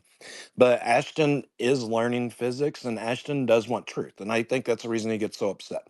There's things that I've talked to Ashton about, that I've worked with Ashton on, I think Ashton is a great guy. I think he just got a little bit emotionally charged because he does want answers on this, and he thought that maybe you had some. From what I've seen of him and the way that he's acted, I just simply, respectfully disagree with everything you just said about him. That I Spot just on. do. Yeah, I would apologize for him too, but I wouldn't completely cast him out like that. Whether or not he's special needs doesn't matter. Hear him out. This is a place of free speech. If you can't take a little bit of verbal scuffle match, just let the guy air out his dirty laundry and say, look, I don't have to put up with your shit. I don't believe your opinions. I'm here to defend my dad's honor. I'm his son. I got his back. What the fuck is your problem? You know, stand up for yourself, man. And it doesn't mean you don't have to get He into did. shouting That's And what but you've match, you been you can doing. but waste and you all the also don't time in the have to, you know, world. You can you know, waste all just people everywhere saying all he kinds asked of you some stuff. basic questions that you can answer, and what is the why is it so personal to share what you scored on an SAT? Because it's just not people's business to share it with the world. I mean, it's not anybody else's right to know. It's you can conjecture about it if you want. I'm not he can ask it. I mean, I'm not mad at him for asking it, but it's a personal question. This is a public forum. It's not And for the record, it's not I stuff I'm was the going to one who share. asked that as an attempt to, just as an attempt to make an evidence-based Right, refutal but to the claim that's that not it a was claim I'm premeditated, right? interested in defending. I don't feel any obligation to prove myself in that regard. It's just it's silly.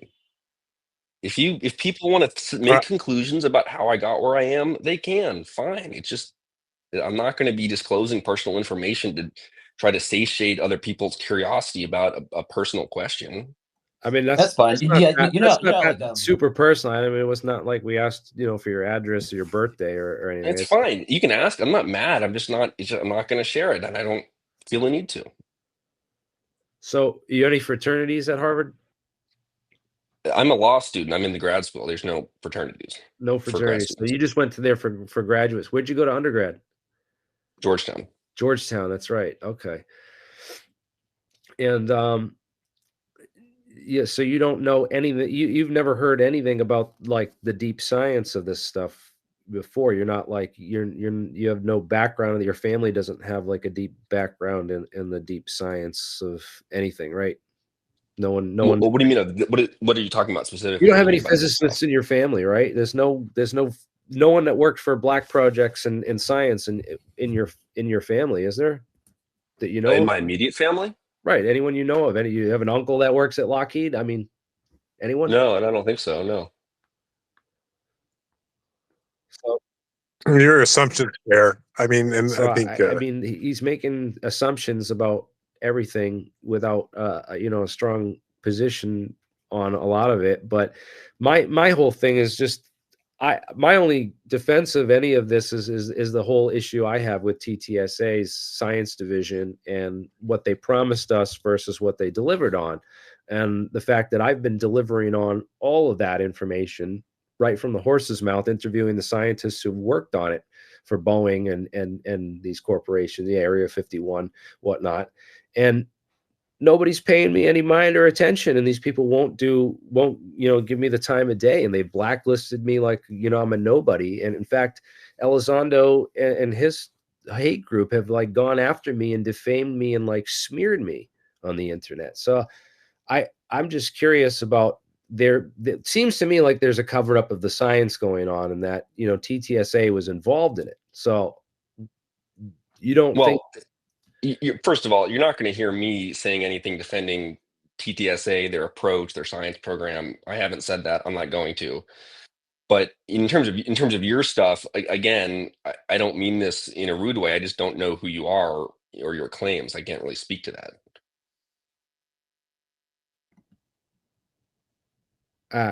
yeah, my YouTube channel is the Alien Scientists. If you want to go on my YouTube channel, I help run altpropulsion.com, which is the APEC conference, the Alternative Propulsion Engineering Conference.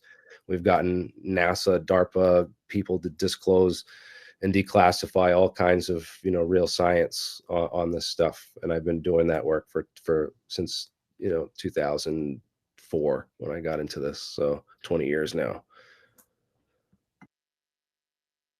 That's cool. Hey, we got a hand up. We got a hand with Greta. Greta, do you want to ask a question? Yeah, just a general question, Hunter. So, like, how do you perceive like the contrast between like what the public is told about current events and like your understanding, that you've gained through close proximity to powerful people, decision makers. Yeah, can you kind of speak on that? Yeah, I mean, of course, like take the news, for example. Of course they get things wrong. Of course the picture's always more complicated. You know, I guess I'm not like, what specifically are you asking? I mean, I don't have a general conclusion on the way information works, but and of course there's a lot that I don't know. I'm not privy to the vast majority of things, but of course, the general public's not aware of a lot of things. But I also wouldn't say as far as I know, there certainly is no reason to believe that there's some, you know, singular conspiratorial Illuminati type puppet government. But I'm not really sure what you're asking specifically. I have a specific question, really simple. Sure, Do you sure. stand by the work you did with TTSA and the work that TTSA has done, or do you disavow that work? Well, I didn't really do much for them. I mean, I wasn't going out there making claims on their behalf. I spent a summer when I was a lot younger doing some stuff on their social media team. That's not what I asked. I asked if you stand by the work that TTSA has done, or you disavow that work. Do you support TTSA and the work that they've done? Well, TTSA is doing entertainment stuff now, and I have nothing to do with that. Neither is Yes Chris. or no? It's a yes or no question. Do you support that work? Do you support that entertainment? You don't have to I overdo don't it. know Let me much answer your about what question. they're Just doing move right on. now. I don't think it's very interesting personally. I don't know that it's Typical nefarious. law student answer, man. This is Yeah, it's yeah. yes, It's no. just the truth. I mean, what do you want me to say? I don't really know what they're up to. I don't been following them closely. So You want no. my opinion So on it? I'm no. giving it to Okay. you. So no. You disavow that work. You don't know So I'm what they're not doing. disavowing it. I'm just not. I don't know much about what they're doing, and I don't really Yeah, have a I mean, strong Jeremy, do opinion you want to about it. inform him? Like what's like the general like thing about what's been going on with TTSA and like how they? I guess you think like they defrauded people, right? Like just promised things they couldn't Yeah, I deliver. told you what they did. They took $37 million worth of investors' money and promised us a spaceship and alien technology, and they didn't deliver on any of it, and they've been ignoring me, who has been delivering on this stuff. Okay, well, We got your yeah, point, I hear brother. you. So you Well, understand I my just want to, I don't frustration? know, Do you understand my frustration Jeremy. doing 20 years of research into this and you people promising it to people, taking 37 million Well, that not I could have me, delivered people. I so haven't done much with? anything about that. I don't know who you are. I Yeah, just but don't know. it's not over, and you don't have to escalate it Yeah, any Yeah. Jeremy. I more mean, than that. Hunter's not Okay. responsible Well, for that. I don't. now you know. And I'll Yeah. leave it at that. But Hunter, I'm not going to probably last much longer, but, and I mean this sincerely. I want to commend you. If you're one of our future leaders, I'm gonna look to support you potentially in the future, because I think the way you handled all this and how you've answered the questions and responded is how I would want my son to respond. So I want to commend you for that. Well, I appreciate that, I Exactly. I wish suppose. you would have. What's a high SAT I wish you score, would have by stood the up way? to. Like, what is even? It says over what 1550 is like it has to be over that amount. Is that already considered high, or does it need to be higher than that? Is 1550 high? I've never taken an SAT. Yeah, I think Yes. it's 1600 is still the top, right? Maybe I'm wrong. That's what I think so. Okay. I mean, it probably lasts hours too. But if I were to guess, you probably got like 1570 something. To be completely honest, I don't remember my SAT score. I remember my LSAT score. I Oh yeah, really that's right. LSAT's for the genuinely law don't school, know what my SAT score was, right? actually. LSAT, that's the one. I remember reading about that. It was interesting. Yeah, they're very Well, different tests, but yeah. I don't really care what your score was. I could tell just by talking to you tonight that, as far as I'm concerned, if I was running Harvard, I would have no problem with you attending my college, because I think you're a smart motherfucker.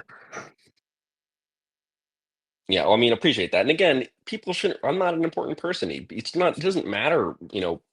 I'm surprised that he cared so much. Really, it's. You'd think he'd have better things to focus on. We're all important, man. And you have an interesting backstory. I'm actually surprised you're in a space, to be honest. It's like, this is wild. Just based on who your father is, because I've seen him on like a History Channel, probably like, what, 6-7 years ago. I mean, it's kind of, it's interesting that you wandered your way in here. It's kind of neat. Yeah, well, I mean, there certainly are a lot of misconceptions, and you see it all the time. And it's just unfortunate seeing how easy it is for people to jump to conclusions about things. And it's understandable. It's how, human nature is. But a lot of this is, I think the whole UAP thing and issues generally are just different people who, it's so easy, I guess, for people to adopt a conspiratorial narrative where there's some grand plan or there's some scheme, that's being unfolded. And so much of the time, that's just not the case. Sorry, my mic was open. But I agree. But I am that person. I'm pretty convinced that there's a civilization living on our moon, for example. See, but we can still be friends. At least in Twitter. Yeah, sure. Yeah, I appreciate you coming out too. I mean, like I said, the best way to clear things up is just to kind of like talk about it, just with people instead of like having like just tweets that kind of can be misconstrued as so something else. Just to talk about like what's up and clear the air about stuff. It's Yeah. I mean, we get in fights all the time, and we just apologize the next day. So don't think that we're.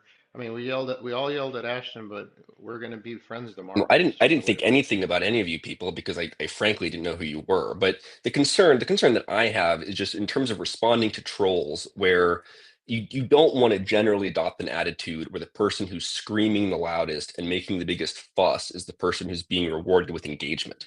That's a big part of my concern.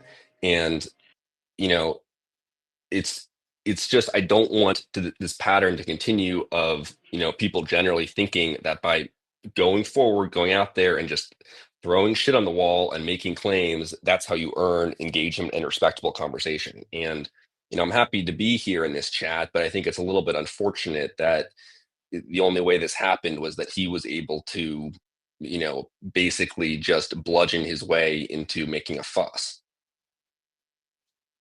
100% his MO and identity. Yeah, and I would encourage, you people generally, if you're wanting more serious engagement in conversation, like I said, have people who disagree, but do discriminate on the types of character and the people and the way they go about it. I mean, have all the opinions you want, but there are opportunity costs in terms of the voices that you allow, and it's not a great look to have people who are just so sort of poorly epistemically situated and who just generally appear to be such assholes. You don't need his voice. He doesn't seem to be contributing much. It's not helping your case, I don't think, in my opinion. I mean, I feel like there's a lot of opinions about what you just said, but Taylor, Yeah, do you sure, want I'm to say sure there something? are. That's just my opinion. But yeah, go ahead. Logan, did you say my Yeah, name? yeah, I Sorry. said Taylor. Yeah. I'm just wondering why I waited a freaking hour to ask alien scientists a question and nobody brought me up. Like over an hour. This I'm just place is kind of curious. glitching. I've noticed. Bro, Logan, quit playing. You can't be serious. You come up and like that's what you have to say. That's what I had to say. All right. Well, how about you step you down? You have nothing to say. Good night. Thank you. Thank you very much. The Earth is not flat, Tyler. Ellen, go ahead. Hey, good evening, everybody. Hunter, thank you so much for coming along. I had a question in regards to kind of what you were talking about as maybe a hopeful personal, goal that you had in regards to being a staff attorney for national security legislation, something like that, and along those lines. I wanted to ask you, do you have any personal interests for or against or indifferent regarding classification reform to address public interest considerations of national security protected information?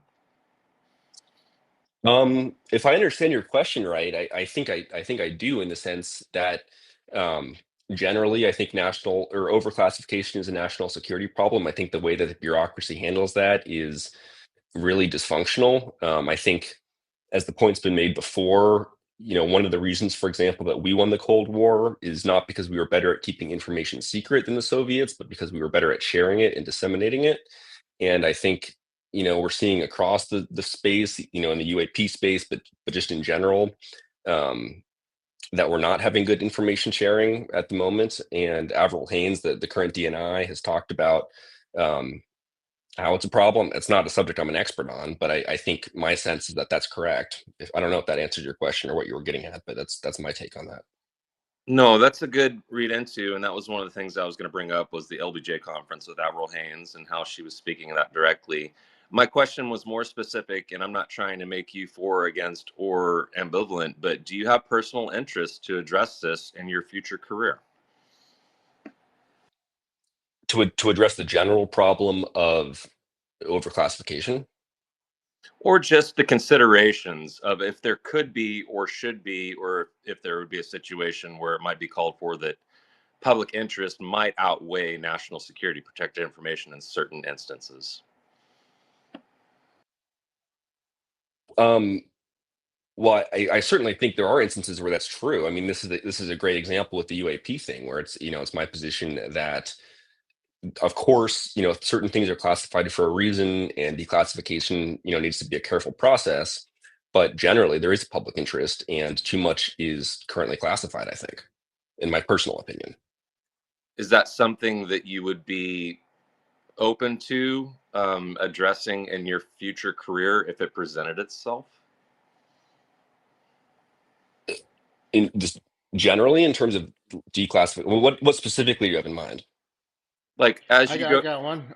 as you go through your One. career, if you run across a situation where you could be helpful and or address some of these issues, would that be something that you would be personally interested in being a part of?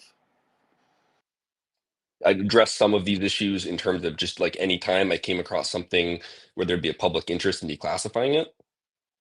It was specific to some of the goals that you laid out for being a potential staff attorney in regards to national security legislation, so on and so forth.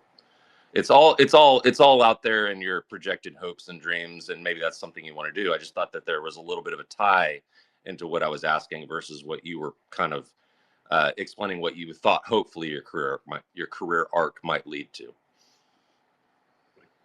Yeah, I mean, I'm not specific. Maybe I'm just not following completely. I'm not exactly sure what you're saying, but I think generally the declassification issue is worth taking seriously, and I'm not sure how specifically I'd come across it, but I guess I'm not exactly understanding what you're asking, but I think that's an issue worth taking seriously.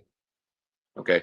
Would you turn down the opportunity to be more involved in this conversation once you graduate and begin in that interest towards, as let's say you do accomplish becoming a staff attorney in regards to That's a some of long the way something. away, but that's I know it is.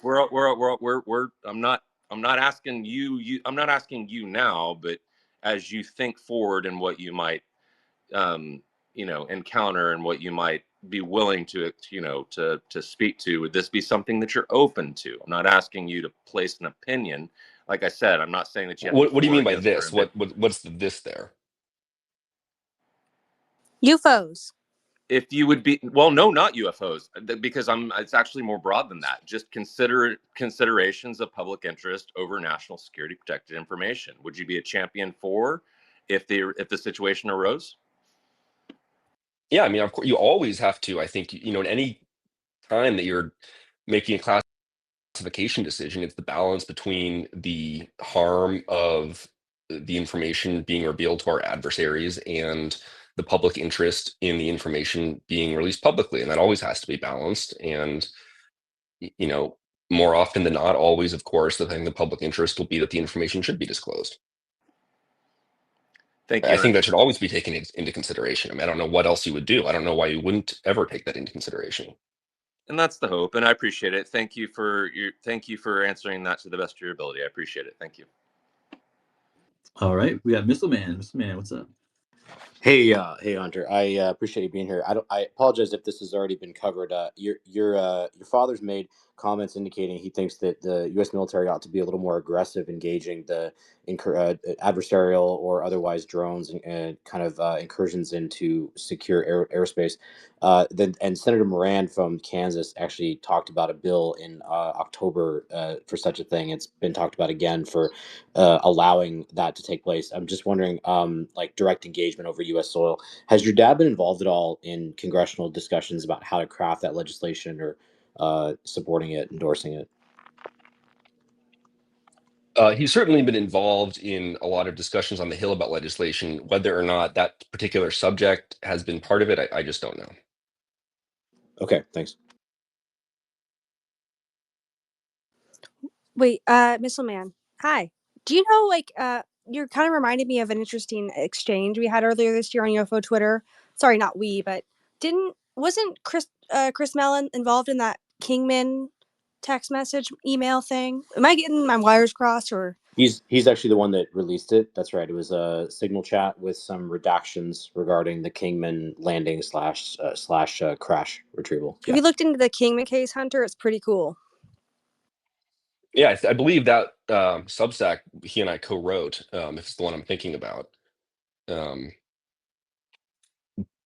I don't really have a whole lot That's to pretty say. cool. I think so. I'm not sure if it's exactly the one that you're referring to, but in terms of you're referring to that screenshot of the signal exchange that he posted. Yeah, everyone was going wild over it back in June or May, I believe. Yeah. I mean, that's what's redacted there is redacted for a reason. I'm not going to talk about it, but you wouldn't have posted it if it wasn't something worth taking seriously, I think. Oh, I don't mind the redactions. There's actually a lot of it's like a lot of lore out there, some speculation mixed in with that Kingman crash, but it's still really an interesting case.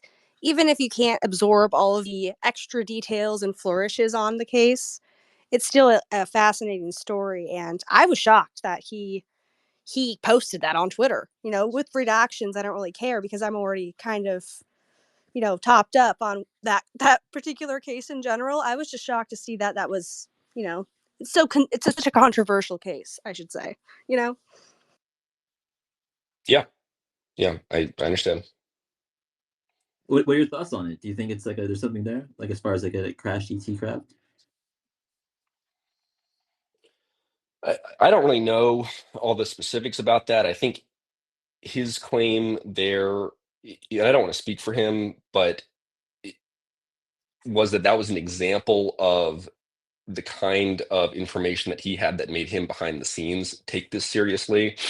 I don't know what happened in Kingman. I remember to some extent being involved in that there was of course, as you said, a senior U.S. government official who said those things. Does it mean it's true? No. Did he say that it means it's true? No, but it was interesting, in my opinion. Totally. The witnesses, I think wasn't there civilian witnesses as well for that particular crash? It's been a minute since I've researched it or read up on it, but I think there was actual civilians too who submitted their testimony on that particular crash, right? So I'm not shocked, is all I can say. Yeah, I don't know a ton of details about that. I was a little bit aware of the context of that screenshot, but I don't know all about that incident. Hunter, may I ask you a follow-up question about that Substack article that you co-wrote? Yeah, that was a long time ago, but yeah, sure. In that signal exchange, there was a memo that was mentioned that justified the secrecy for UAP, and I want to know, does Chris know what that memo is, and has he made the knowledge of that memo available to Congress or the Senate? I'm not exactly sure that I know the answer to that question, and that's not for me to talk about. He can talk about that if he wants to. My opinion. Thank you. And I'm not even attached to it. If he's posting it on Twitter for literally thousands of people to read, wouldn't it make sense if it was kind of like a wink, wink, hey, come to my office, bro? I don't know. How could you not get follow-up after something like that? I don't know. I feel like it was shared. In my I would certainly hope opinion. that Congress is being briefed on, if that memo actually exists, they would hope that Congress is being briefed on the existence of that memo, because that would shed a lot of light as to whether there's truth to all this. What's interesting, Ross, is it dovetails with the PEDS comment that Eric Davis made that he divulged during his discussion on stage at Seoul. Recall the PEDS documents drafted during Eisenhower? Indeed, yes.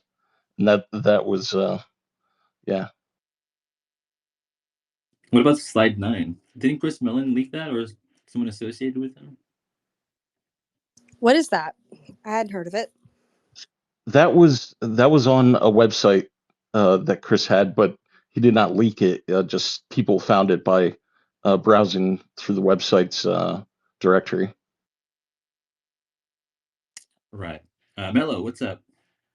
Oh, hey everyone! I've been off the app this week. Good to see you all, and yeah, Hunter, thanks for being here. It's really great to hear you speak. I want to hear more about this slide 9 thing as well, but more of a human kind of just question. In what ways would you say, if any, has your family or did your family life change when your dad decided to go public with disclosure with such efforts as TTSA? And approximately how old were you at this when this transition happened, and did it change your life in any way and the sort of general dynamic of your family? I don't know. I was in high school, I guess. Yeah, I think I was in high school. I mean, not really. It didn't really change things all that much, honestly. It was something that he spent a lot more time on and talked about a bit more, but not really.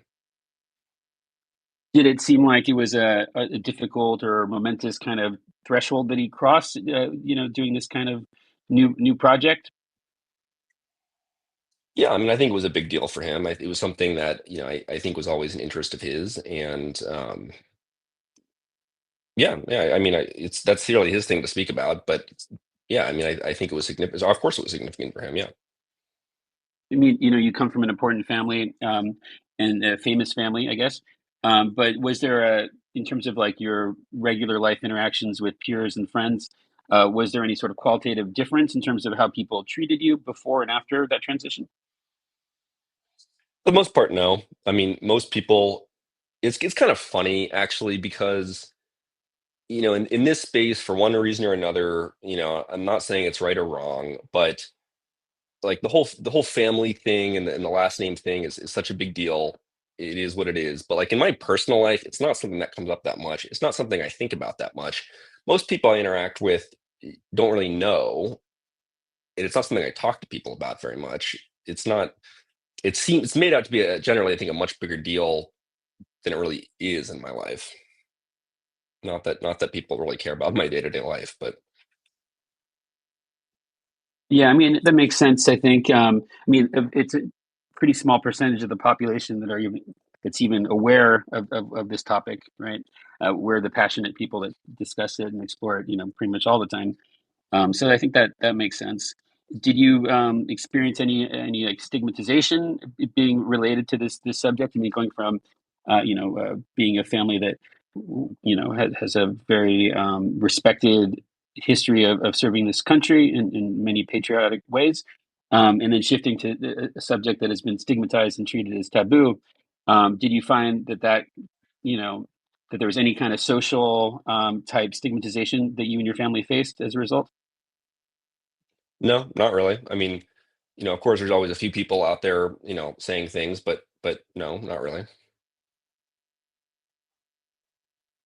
Yeah. Well, that's cool too, and thanks for sticking around. I think you're one of us now, whether you know it or not. It's a good group of people. When I have my own spaces and many other people like me, I have some very, basic guidelines. There's no ad hominem attacks.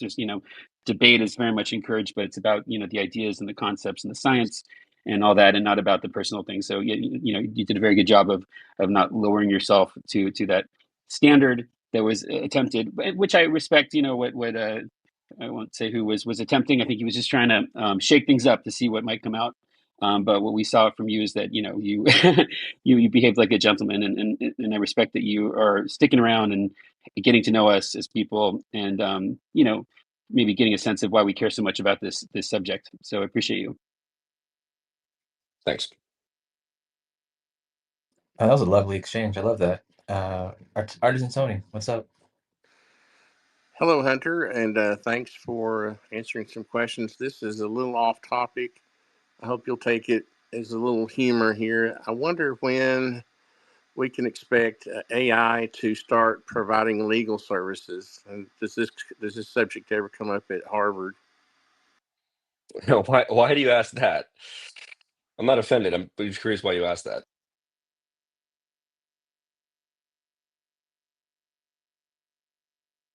Artisan Tony, can you hear? Oh, I'm sorry, I had it on mute. I was just curious. I've always been interested in the subject, and I was just curious. It just came to my mind about maybe what kind of discussions you all have at Harvard about the subject, and if I just started imagining this. You enter a courtroom, and I'm defending myself, and I whip out my laptop, and I get on Chat GPT. So anyway. Yeah, well, as an I don't know you. I'm not sure if it's a coincidence or not that you're asking that. I don't really want to get into this, but I am involved in a startup company that does legal AI tech startup stuff. I don't know where it's going to go, but yeah, it's certainly something Smart. that people are talking about. Yeah, I mean, the AI law stuff, I've taken advantage of that myself. It has helped me a lot personally, uh, without having to like shell out money for like an actual lawyer. Ross, do you want to ask a question or? Sure. Yeah. Hunter, are you aware of Harold Malmgren?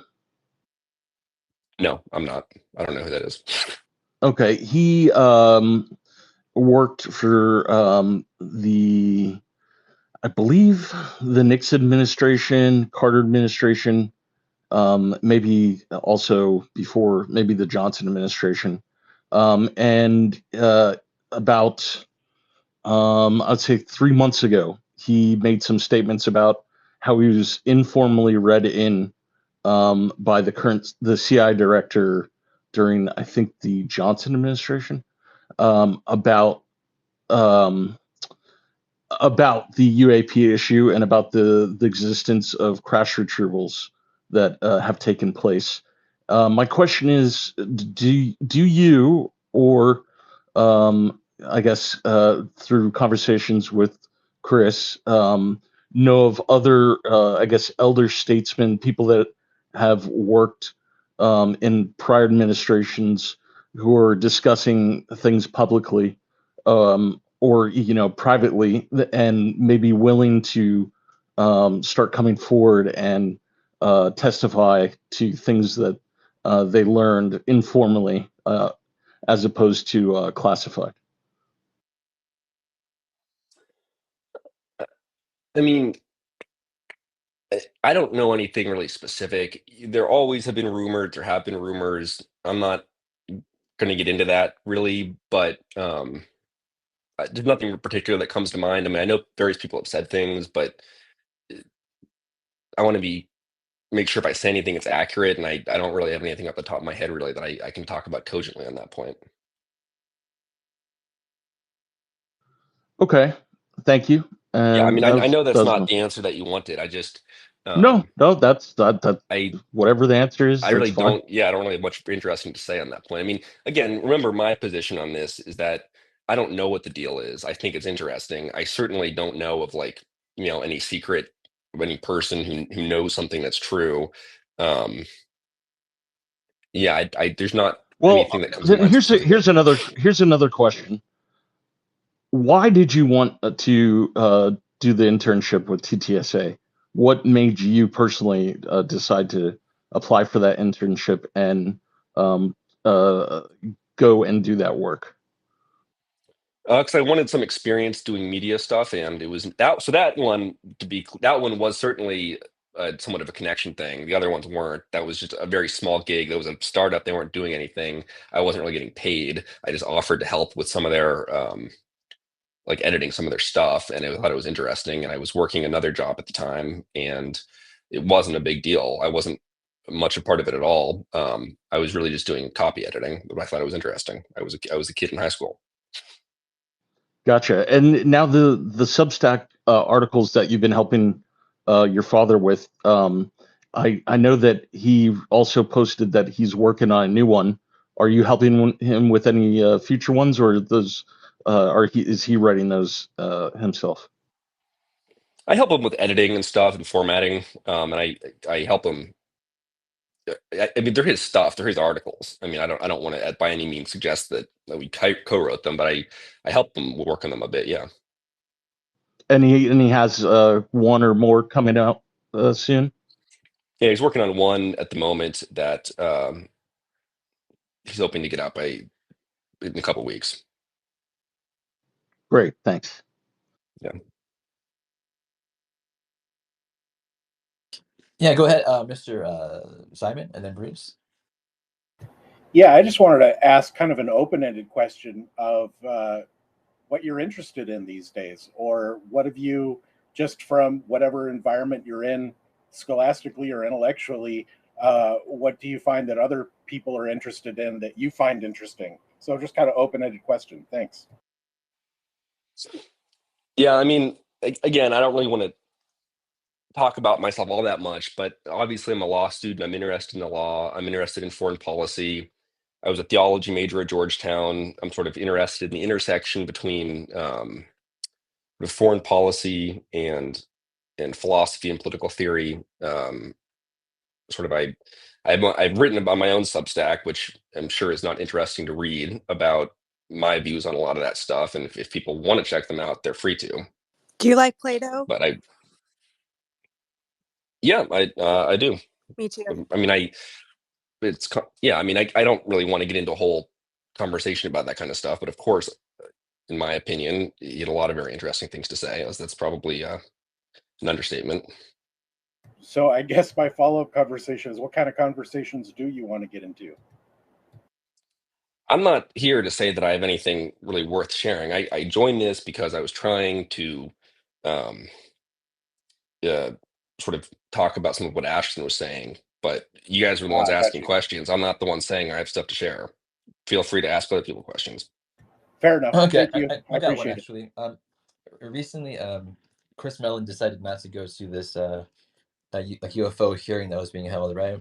Because he said he had I think plans with his wife or something. I know this is a personal question, but I was gonna see if like where'd they go on vacation, or did they go on vacation? I'm not gonna get into specifically where they went or what that was about. I mean, what he said was true about that, but I'm not going to talk about where he went. Oh, okay, Bruce, go ahead. Thank you.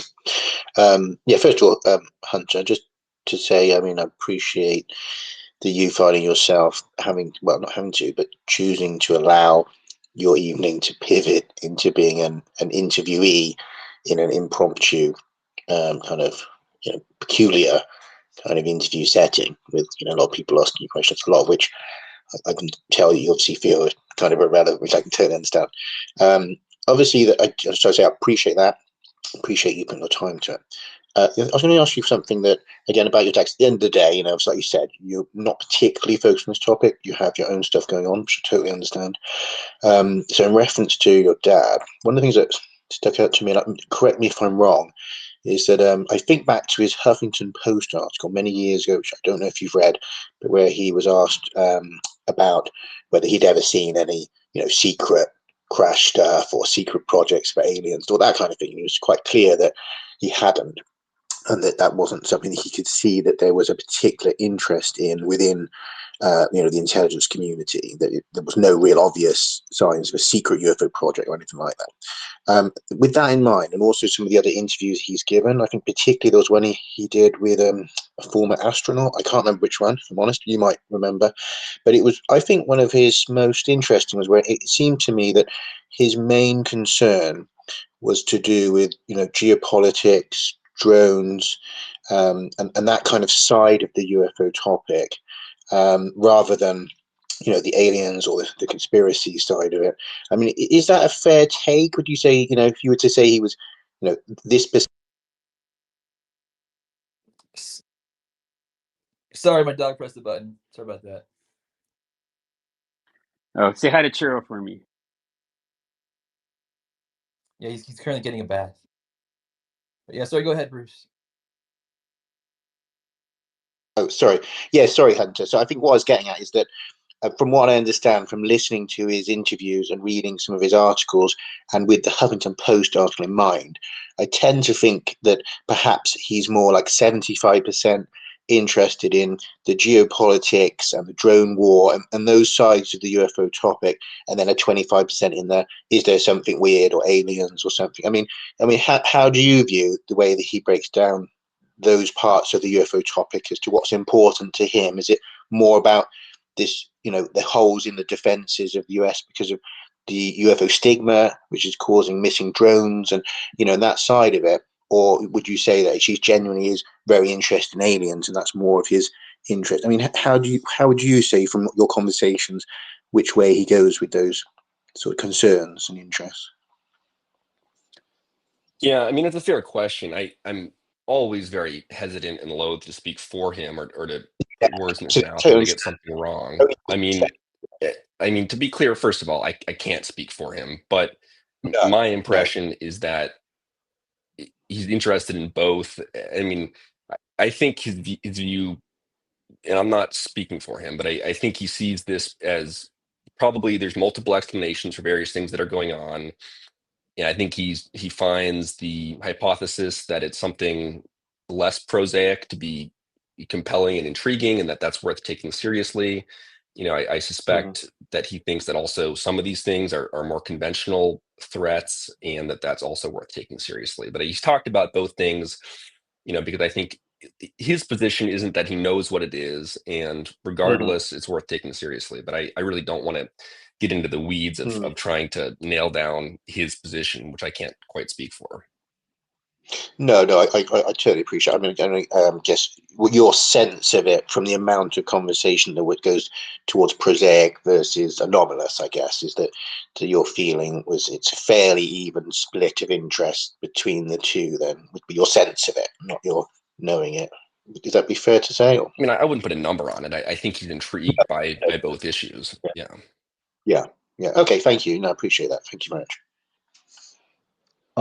And yeah, respect for doing this impromptu kind of interview as well. I just appreciate it's a pivot from why you came into the space, which, so good on you for doing that. So thank you.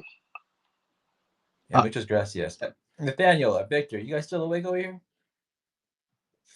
I have a quick question, if that's all right, Logan. Go for it. Oh wait, were you before Mellon? I don't know. Do we have to do hands anymore? I don't know if we have to do hands. I think we can do without. Yeah, hands. no, I'm just multitasking with the hands, but I'll just jump in because I know hand up. But yeah, my Hunter, no offense, you seem to be working your way into my vortex of synchronicity. You're not the only one; everyone else is also doing it. But yeah, that's really cool that you're interested in philosophy and theology, and obviously the law. These are three of the four main things that I'm focused on mostly right now. So it'd be cool to pick your mind, when you're up for it, of course, about theology and the phenomenon. I'm actually multitasking, helping out with the new Jesse Michaels American Alchemist, who really, I don't know if you've had the time in your busy career as a law school student, but he's my favorite creator of content, researcher, interviewer, who kind of brings all of those ingredients together. Well, maybe not the law thing as much, although he did have Sheehan on. And okay, my first many questions in terms of these many interesting topics to me is about, let's start with Sheehan. Have you met Sheehan? Do you know of Sheehan? You being a badass, a lawyer at Harvard. I was just hanging out with his son, who's also a Harvard lawyer guy. Well, he doesn't have his law degree yet, but he started it there. And so, okay, first of many questions about the philosophy, theology, phenomenon, and all these things is, are you familiar with Sheehan? Have you met him before? And what do you think of his work so far in terms of bringing disclosure forward? The attorney, Dan Sheehan? Yeah, that's right. Yeah, I know who he is. I don't know him well, and I don't really want to characterize him. Fair enough. I wasn't looking for gossip. I was just, wondering if you're aware of his work. Yeah, I know who he is. If, sure. perhaps. Yeah. Okay, we'll leave it at that. Okay, on to the second category then. Have you been following any of these ideas with like Diana Pasulka and others? It seems like many people, like Lou Elizondo, many of these insiders who have been actively involved in disclosure, right, have increasingly been describing it in sort of Western theological terms, in terms of Christianity and angels and all of that.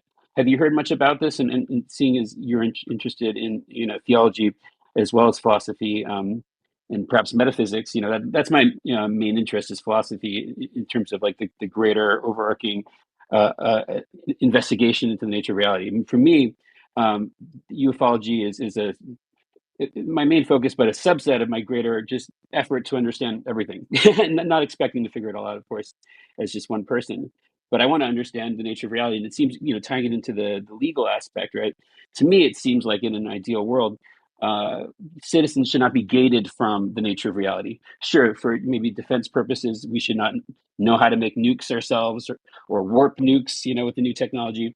But to me, I feel like it should be a priority in a society, in a just democratic society, which I know you care about, where citizens should not be gated from a basic understanding of what reality is. And since you're interested in all I these agree with that topics and 100%. I intellect, think that's a very important thing to say. I agree. very cool, very cool. Well, hopefully, people like you, with advanced degrees and can be part of the future. Maybe in addition to all the people in this space who care so much about understanding what's really going on, can and thanks to the work that your father does. Is anybody talking, or is it okay if I jump in? Yeah, go wild. Yeah, we're not doing Okay. hands, so yeah. So Hunter, earlier you mentioned that your ideal position would be somewhere on the Armed Service Committee working on that. And recently, Peter Skafich with Soul Foundation released a white paper about addressing the way to end UAP secrecy, or at least to approach it through probing the executive branch. Are you aware of that white paper? And if you aren't, basically the argument is that there should be something similar to a church committee situation that would be able to probe into what the executive branch has knowledge pertaining to UAP, and can you speak to that, and whether you think that is an avenue that should be explored?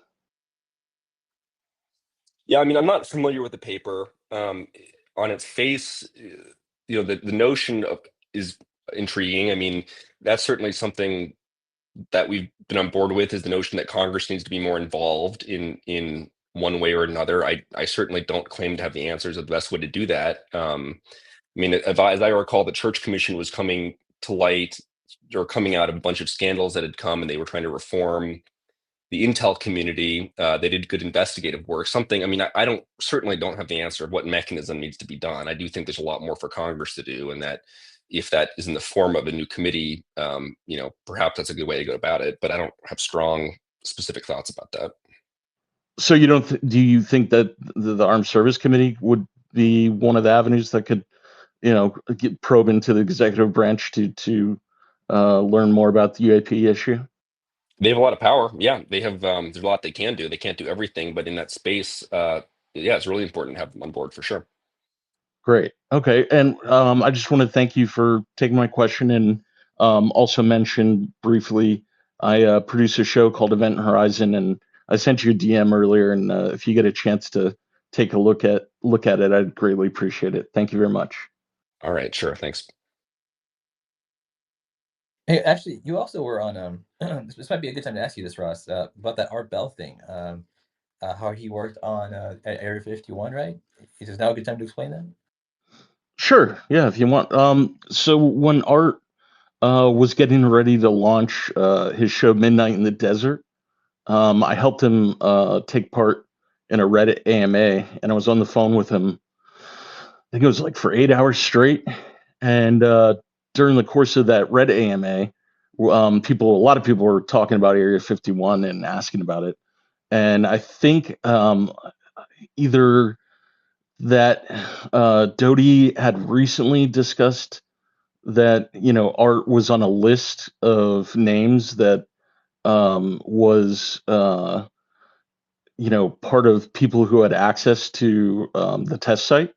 And I believe either during that Reddit AMA or sometime in the course of him doing Midnight in the Desert, and I can't remember exactly because it's kind of all a blur. It was a really, there was a lot going on in that time period. He did answer to what he was doing, what kind of work he was doing on Area 51, and the work that he was doing was just setting up antennas and working on the radio antennas that the test site were using, I believe, for security. I could be wrong, but I think in the late 70s, early 80s, Art was like a radio technician. He would go in, set up, huge antennas, the extremely powerful ones, 50,000-watt ones, and then, make sure that all the equipment was working and stuff like that. And so, a lot of people were saying, oh, like, Art, work done, whatever, but no, really, like, he was just doing contract work. He didn't really he didn't see anything. And the only thing, during that Reddit AMA that might be really interesting to discuss is he did detail, and he talked about this on Coast to Coast, and I believe he even, when it happened, like his wife at the time, Ramona, went on air and talked about it too. But him and his wife were like coming back from Las Vegas one night, and they saw a huge black triangle overhead, and they got out of their car, and basically it like hovered over top of them for a good, like, few minutes, and then just slowly took off. And he said, it was massive. We're talking, I think the way he described it, it was like, a couple football field size. And I, at the time, I asked him, I was like, well, he thought for sure that it was not ours, like it was not something that we could make. And I said, well, what about a, dirigible craft or something, black, some sort of black project? And I was like, couldn't it be possible that it was ours? And for some reason, he just was adamant that that was a genuine UAP that you could attribute to an NHI. So yeah, that's the gist of it. I don't know if you had any other questions about all that. Well, you mentioned Black Triangle, Ross. Quickly, I wanted to mention that with this flap going on right now, I was it reminded me, or, I remembered about the Belgium wave of the 1989 to 1990. Remember that shit show? There was like black triangles flying around all over Belgium. I think there Yeah, was like yeah. 2,600 written testimony. I mean, this is before iPhone, and there's some like blurry photos and stuff, but I think it was kind of like a culture shock, like obviously ontologically shocking to most people in that vicinity, but there was a big deal. Like one sighting, I believe, in the 1990, like there was like 20,000 witnesses, and then out of the 20,000, 2,600 of them submitted written statements. Like it's big time. That, and it's Yeah, like that's a ton of it's witnesses. And I know totally people have said, vibes oh, it right was now. hysteria, just like a lot of people are saying that It's for a these full drone, year. It's a yeah, hysteria for a yeah, full year. And this is before social media and Reddit to pump everyone up and get you can't use that frenzied idea. This is even like, I don't even think X-Files was finished. And this is Belgium. It has no yeah, Americanized movie culture. This was literally people in a they were black triangles or fucking UFOs flying all around there. yeah. It was crazy. It's UAP shenanigans. Gerb just did a really good video on black triangles and ARVs, and but especially black triangles or triangle shaped craft. That's worth watching. It's very Pythagorean. Just the triangles. Perfect. What is a elliptical triangle? Just flying around. Weird. They're probably from like ancient Greece or something. I don't know.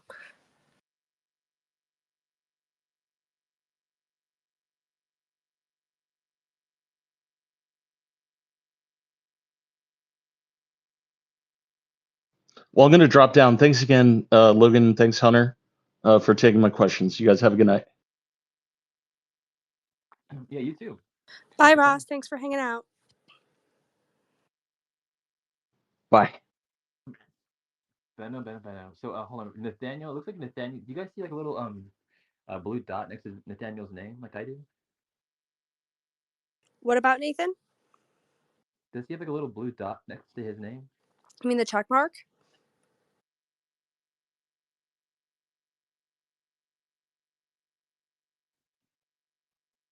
Like right next to where it says Co. Is there like a little blue dot? No, I don't see anything next to the title or his name.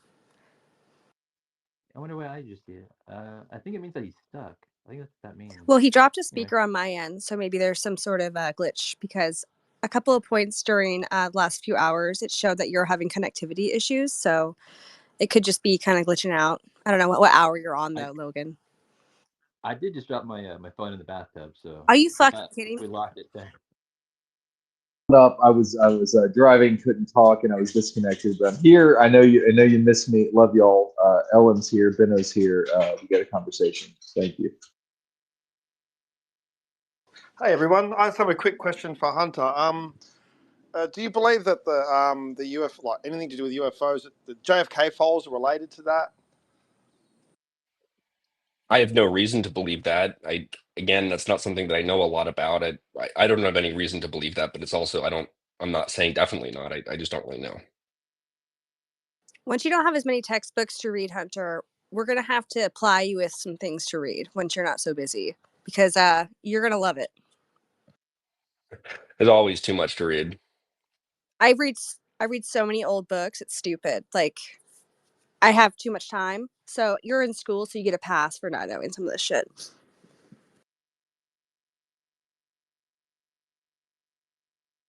Yeah, no hands. Remember that we're not doing hands. But also, hey, so I don't know. Do you have any like favorite mysteries or like kind of conspiracy stories or anything like that? Like I don't know. I guess JFK is a popular one, right? But anything like that?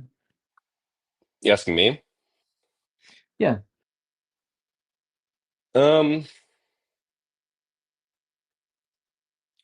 I mean, I think yeah. I mean, the JFK one, for example, I don't quite know what to make of it. I think I don't. A lot of people are so tempted to like have a conclusion they believe in and say that must be what happened. I don't really know. I think there's some interesting evidence on both sides. There's a lot of conspiracy theories that I don't think of any merit, and I don't find them interesting. That one I do think is somewhat curious, I guess. But yeah. That's the full tinfoil we get from Hunter. He has a reputation to uphold, y'all. Okay. Although I would say there's some fun NASA astronaut videos of them acting and saying weird stuff, y'all. I mean, that's like kind of governmental. I mean, if there's anything outside of government, maybe later on as you live life and investigate and talk to more people, you'll come across some things that are, maybe outside the government sphere that you can maybe have more of a stake in, because it's kind of awkward because your family's in government. You don't want to like align yourself with anything that's against it per se, The government's not a unitary entity, and my family's not really in government. My people in my family did certain things in government, but Oh, I think the notion I that must have there's been misinformed. I'm sorry. They were talking about Chris Mellon a lot and stuff, so I just assumed, but that's my bad.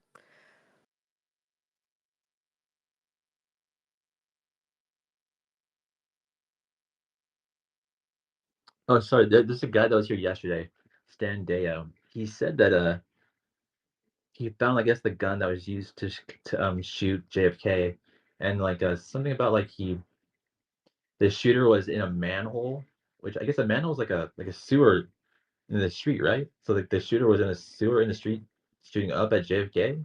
I didn't really know what he meant by that, but that's what he claimed yesterday anyway.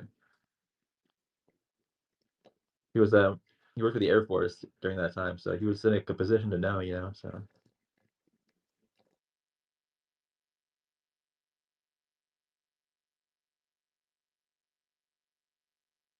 Yep. I mean, I heard that too. I thought that was puzzling, the manhole angle, especially since I mean, maybe like if he has to have some yardage away from this guy, right? It couldn't have been like a super close manhole because the shot and the angle of the shot was not quite.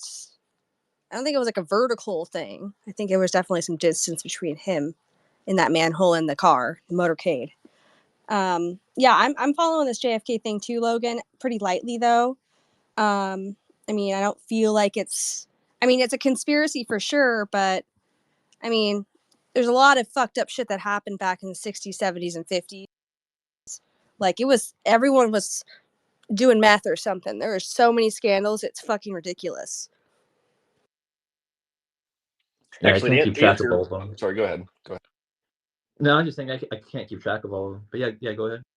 I was just going to say, to answer the question earlier, thinking about it for a second, I do think I don't know what happened. I have no idea what happened. But personally, I would be very curious to get to the bottom of what happened with Epstein. I do think there's a lot of interesting Oh, that's things a good there. one. That's a good one, especially with the island too. Like, yeah, that's fucked up. Totally agree. You think he's Especially murdered? with like Diddy, right? You got like Diddy's like the new Epstein, right? Do you think Epstein was murdered, or do you think that he's still alive, or like, is that what you're referring to? What's interesting as far as like what happened to him? I don't know what happened. I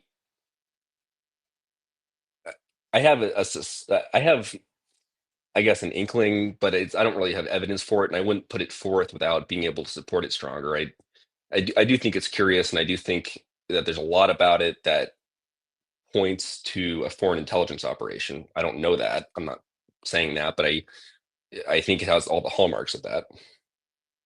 Hey, I've got one just real quick. Hunter, best guess. Who do you think blew up the Nord Stream pipeline? I again, of course, I don't know. I think my understanding was that I thought we knew it was the Ukrainians who did it, but maybe I misread that. I don't know I think exactly. you might have misread that, but yeah. Yeah, Anyway, okay, thank you. yeah. I'm not exactly sure. I'd have to go back Yeah, and take a yeah, look at yeah, that again. But yeah, yeah. yeah. Well, it might be us. Anyway, thank you. Hunter, I want to ask you about the UFO that your father had dealings with in the 1950s in Arizona. Are you privy to where that was taken? Was that taken to Fort Huachuca in the mountains in Arizona? Do you know if that's where they took it?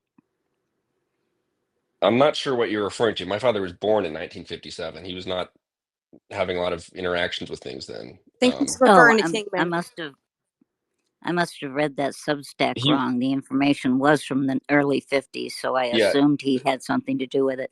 Well, there was a case there that I don't know all that much about and can't really speak about intelligently. But he certainly wasn't there. He was either not born. I don't know the exact date, but he was born in 57. Oh, so this was just some information he got his hands on then that was FOIA'd or something or other that was in his Substack? Well, if you're referring to the screenshot, that was from a screenshot of a conversation that he had with somebody um, about that incident. Yeah, but he of course he wasn't there. Oh, okay, great. That explains it to me. Okay, because the Navy intel opened up Fort Huachuca very quickly. It had been closed down for a while. They opened it up in 1951, and a week later, Army intel opened up the base, and my father was commissioned there, and he was Army intel instructor, and that's where he was stationed. And it's been suspected that's where they were taking the craft that they found that was within a certain range. But I don't know that's entirely true. That's only supposition, and I thought perhaps I could get some clarification. So that's why I was questioning you. But you can't, your dad and you, neither one of you can clarify. So that's moot. Okay, thank you. Hunter, was your father the Lindbergh baby? I think that was before even his time. I know. I was kidding. I wonder what that like that catalyst was. I remember like in the 2010s, like your father said that he really didn't think there was anything to like the UFO stuff or something like that, right? But then like in I don't think that's 2017, what I he guess said. I he don't think exactly what he said. I mean, if you have a quote, feel free to read it, but I don't think he ever said I don't think there's anything to it. Hey, Hunter. Yeah. Have you ever seen Breaking Bad? Yeah, I have. You sound like Walt Jr. Thanks.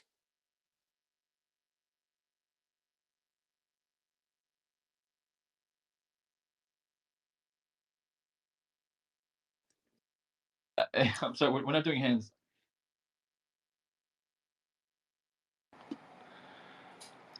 Sorry about that. I forgot. I was just trying to be proper. Hunter, not speaking directly towards your first internship, and maybe you cannot share or won't share. What was your dad's first internship? And did that conversation come up around the time that you were getting your first internship?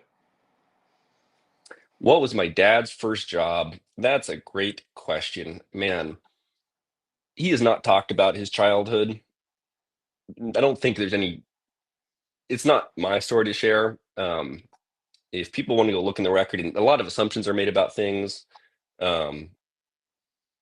people have got the story so wrong. And if, it's not my place to talk about, but I don't know his So first job. you don't have to say what it was, but did you guys discuss it when it was around that time that you got your first internship? I don't think his first jobs were internships. I think he was, I know he worked on a fishing trawler, gutting fish for a long time. I know he was doing mining stuff in Arizona. I don't know what his first job was. That's cool. I appreciate it. Thank you. What are you doing on a Sunday night, hanging out on a UFO space till midnight, Hunter? Well, Sunday morning, I should be studying probably, but there was a bit of a flap that I, for better or for worse, wanted to address and found myself here. Is it nice to be social though, with like a different crowd? I mean, it feels like it's weird to talk to somebody so normal, to be honest, Hunter. Yeah, I mean, this is a pleasant conversation. Parts of it have been frustrating. I hope I don't regret doing this later. But I mean, generally, I'm a private person. I don't think that my life is really interesting or worth sharing. But really, yeah, I mean, I get there's a lot of misconception about this. And if there's something that I can do to be helpful, I guess that's why I'm here. Well, I talk to strangers all the time on the internet, but no, totally get it for being private. I would feel uncomfortable too if I was asked a lot of questions, and so I was just kind of, it's kind of interesting. And I hope the questions after the debate, quote unquote, I don't really think that was a debate personally. I think we've been pretty chill, right? I don't think it's really stepped on anyone's toes. Don't you think? Yeah, no, I had no problem. There's no issue. My point was really just about him and his behavior and he was doing and why I don't think that that's behavior that should be accepted or condoned. But we don't have to go back to revisit that. Yeah, I think I was just you tied a good bow on it too. I think if anything, you got some exposure to this little pocket of people here. You kind of cleared some shit up, and you sounded like you had a lot of integrity too during it. I'm actually doing this soliloquy because I'm heading out, and I wanted to say thank you for the fun conversation, and Nathan and Logan, obviously, and Victor too. Thank you for hosting. Maybe we'll see you around, Hunter. If not, I don't blame you. But if you ever want to go full tinfoil, we're going to be here to talk it out. All right. Take care. Catch you later, Sarah. Thanks for coming. Actually, Hunter, I'm going to jump back in real quick. You mentioned you don't want to really discuss geopolitics, but and you said that like people have gotten the story wrong, and and you've tried to clarify, how it works with trying to work families that do work with the government or families that might have a long lineage of family members that became military officers and such.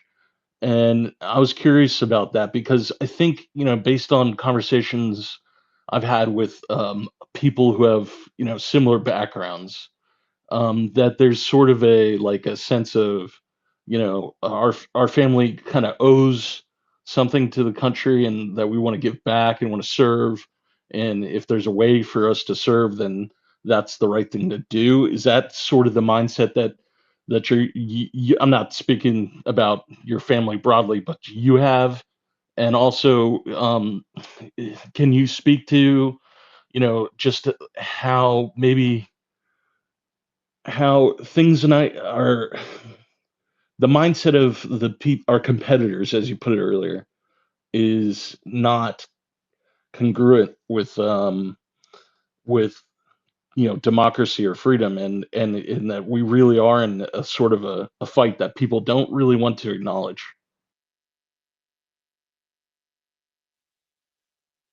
Yeah, well, I mean, I'm not saying people don't want to acknowledge it. I just think that this isn't anything new, and I'm not certainly saying that I have anything profound to say, but it's my opinion that the world is in a very precarious place, and the balance of power, not between the U.S. and any one specific country, but generally between the free West, the liberal West, and sort of the axis of authoritarian states. The hegemon of the West matters on a values basis. We're better than them, in the sense of that. In the sense that just the framework of our ethical system and theirs are two things. I'm not a moral relativist. I think that you can compare and weigh things. I'm not talking about all aspects of culture, but I think the general way that these regimes, not even the populace within them, perceive the world, perceive the human condition, is worse than the way the free world does. And I think that's worth protecting and defending. That's my opinion. I'm not saying it's a profound one. That's just my view. Wow. Compelling and rich. Can we listen to Yeah. Taylor now? I didn't hear what you said, but I'm not saying people should be, listening to this. I'm just sharing my opinion because it was asked. Hunter, Can we can I listen ask to you? Do Taylor you? now? When she's not, she doesn't even have a mic, bro. So, Hunter, I wanted to ask you, what do you think of David Grush's claims? Like, do you believe that everything he's claimed about biologics and craft and whatnot, that to be real?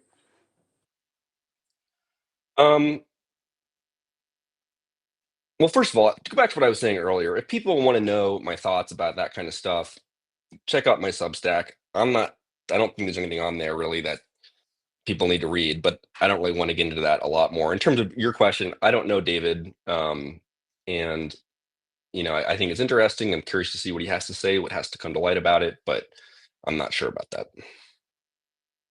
And just secondly, do you think that your father will ever be a witness in any future oversight committee hearings potentially?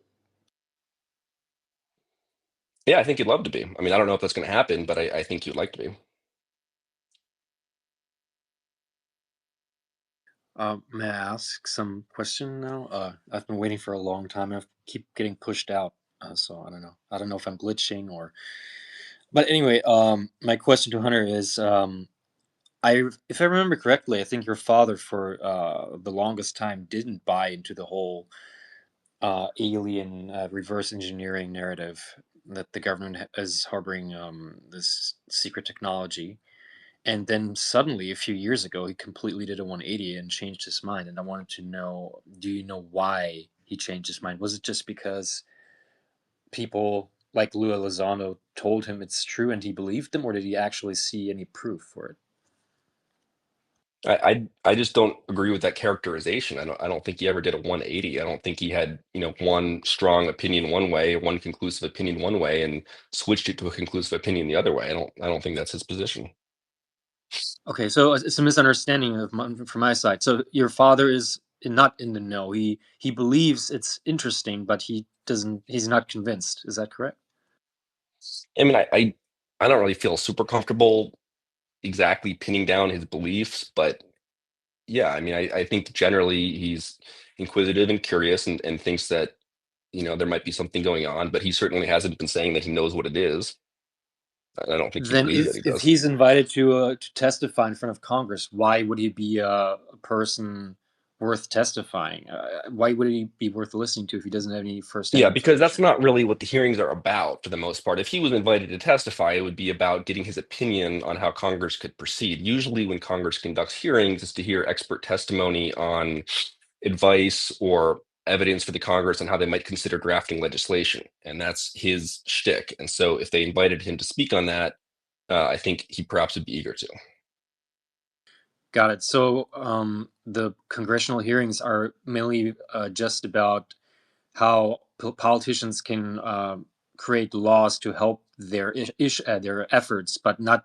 It's really not so much about disclosing it to to the public. Correct? That's not what I said. I said that if he were to testify at a future hearing, I expect it would probably be in the capacity of somebody who was speaking to steps that Congress could take. I'm not generalizing about hearings generally, future, past, or present. Sasha, I think a lot of people are, or let me paraphrase this quote that people seem to be bringing up that Chris made at some point. He made a statement that nothing, and this is me paraphrasing it, that nothing that he learned during his time working for the government led him to believe that we were holding any secrets that he was unaware of regarding UAPs, in regards to maybe material or ships or crafts or anything. But that, as I think, Hunter, and you can correct me if I'm wrong here, he's changed his mind based on new information that he's learned since then, which includes the signal exchange that he published. Well, I'm Right. not sure I'd So say he changed his mind. I mean, what he said in the Huffington Post article was true, and I think since then there's been stuff like the signal exchange that he's found interesting. I mean, he certainly So doesn't he change hasn't. his. So he hasn't changed his mind. Well, But changed his he mind thinks on that there's what? areas. Well, as to whether the government is um, in possession of NHI craft. That's what He the whole took point the of position all of that they this. weren't. That is the entire point of the work that he's been working on, since TTSA till now, has been to find out whether or not that the government has in their possession craft, or also knowledge that there is NHI that are Yeah, operating I within disagree with that our atmosphere. characterization. Well, he's made statements about that. I could go and get the quotes. Right. So you're saying that he changed his position. The Huffington Post statement was him saying that when he was in government, he didn't see that. That's not him saying that that didn't exist in the government while he was there. It's saying that he didn't see it. So his position that he didn't see it So hasn't changed. I understand that part. So, but my question now is, he now is more outspoken. He makes it sound like he now has seen information to lead him to believe that there is evidence for this technology. Is it wrong what I'm saying? I don't think he said that. I don't think he said that he believes there is. I think that he's pointed to things like the signal exchange suggesting that, there's reason for him to be open to that hypothesis for sure. Well, he's also said that he's been open to the hypothesis that some of the drones that people are seeing, including the drones that apparently were football field sized over Oklahoma a couple years ago, were NHI and not our adversaries or our own tech or anybody Yeah, else's he tech. is open to that hypothesis. Yeah, he's been clear about that. Okay, so would you agree that he's come to the conclusion that, well, I wouldn't say conclusion. He's come to the mindset that there is this possibility that NHI are operating within our atmosphere. I don't think that's a change, though. I don't think he's changed, but I think he's always been open to that. Well, let me go look at the quote from the 2016 article.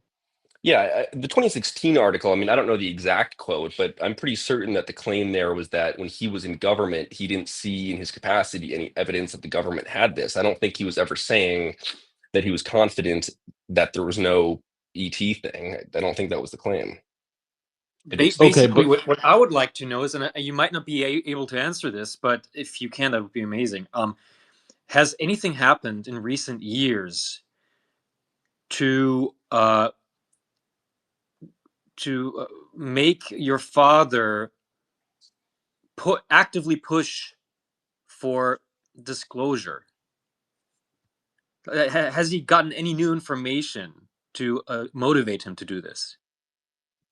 He talks to people all the time. I mean, I think he continues to try to get to the bottom of it and has new conversations with people. And I don't know the current status of them, and I'm not going to characterize them, but he's certainly trying to learn more. Yeah. But you don't know why he was not into this topic before, or he He didn't was always actively interested push in this for topic. disclosure. He's always been All right, okay. interested in this. He didn't actively promote disclosure before, but now he is. So I When he want to was know working why. in what capacity? When he was working, he had a job to do. When he was working in the Defense Department doing other stuff. All right, so he was just too busy, is what you're saying, or he should talk to a guy called Ross Coulthard. He knows the location of a UFO that's that big they built a building over it. Yeah, Sasha, you're not going to trick Hunter into giving you some answer. Go make a movie, bro. Yeah, I'm not sure what the last comment was, but yeah. Anyway, I just want to say hi. I'm back. Sorry, I had a phone call when I was in the middle of asking a question, so sorry to drop off like that. But I also want to say hi to Mrs. Side. I have been off the app for about a week, so I miss you guys all very much, including Mrs. Side. What's going on, Mrs. Side? Well, I just wanted to mention first with Russ that I live in the town that Art Bell produced his movie, or excuse me, his radio show, Coast to Coast, coming out of the fantasy land of Nye. And I actually can attest to, I think I have to several of you, that we do have tech. I've seen it twice. My husband and I have. We've got that pilot software that I keep forgetting. I wrote it on the back of a bill of an envelope. It's Charter something 24 that the pilots use. And so I know it's got a, because we use it to track the Janus flights out of Las Vegas and into Area 51 and some of the different flights around. So it's got a call sign on it. So it's got to be ours, but it's at least 2,000 years in advance of whatever we actually admit to. And it goes out. We see it twice at night, late at night, because we're late night people. We've seen it, and it's not. They've either reverse engineered it, or they've took that 29 trillion they didn't account for between 2000 and 2016 and built it themselves. So they've got something that's they're not admitting to at all. And I should draw it on a page, take a picture of it, and load it to people's accounts so you guys can see what it looks like. It's all dark. I want to call it anti-gravity, but it's not really that. I don't know what fuels this thing, how they're piloting it, and I don't know if they're using altered consciousness or the pilot's in some kind of a bubble where the forces that are moving this thing are not affecting a human body, or if it's robotic tech. I don't know what is driving this thing, but a human body that wasn't sheltered couldn't withstand the forces. And we've seen it twice on this pilot's tracking software. That's what I've seen. It's a weather balloon. No, Sounds like it a was weather not balloon. a weather balloon. Stop, please. I'm not stupid. I'm just playing. I'm just Okay, playing. thank you. I'm sorry. Thank you. But I Also, side, you know what the energy source is. All right, so let's stop playing around. You know the energy source. yes, You know what the energy it's some source kind is. of an energy source that doesn't require fuel. Let's put it that way. It's some kind of a from the vacuum, whatever. We know it's possible, Mhm. and they've got it. So that I just wanted to throw out there. So I don't know what Christopher Mellon is admitting to or not admitting to, but we have it, and I've seen it twice. My husband and I have. I need to take some paper, draw it on, use a pencil and paper, and take a picture of it and put it on X so you guys can see what it actually looked like. It wasn't like triangular. It wasn't like it had. I'll have to draw it. I can't really explain it. I'll have to draw it because it was kind of weird shape, but it was. I'm going to draw it so you guys can see it. I've tried to explain it before. I'm going to draw it and take a picture of it and let you guys see it. But it's right out of the county of Nye, where Art Bell used to his radio show Coast to Coast at 12 midnight. Of course, it's what's his name, George Nori out of Burbank, California. But yeah, this is the place right here. And I gave you a follow, whoever the guy that was talking about Art Bell. He's got his account locked, but that's all I wanted to say. So I'm done. Well, thank you, and shout out Stan Deo, Art Bell, Bob Lazar, 15-minute video on Eyes on Cinema YouTube. Check it out, worth a while. Check the last 3 minutes. You'll hear about some toroids. Victor, Logan, how's it going? Good. We lost Hunter. What happened? He just. Oh no. Oh.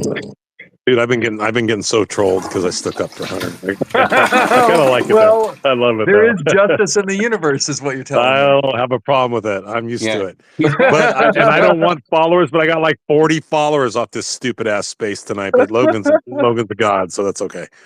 Well, Ashton's a good guy, but he's very arrogant, and he shouldn't really talk that way to people. That's just respect, you know? Just respect. Yeah, you're totally right, You know, and that's what I was yeah. trying to get And I across to tried him. to tell him that. I mean, I'm older, and you don't treat people like that. Get rid of Victor. I mean, come on.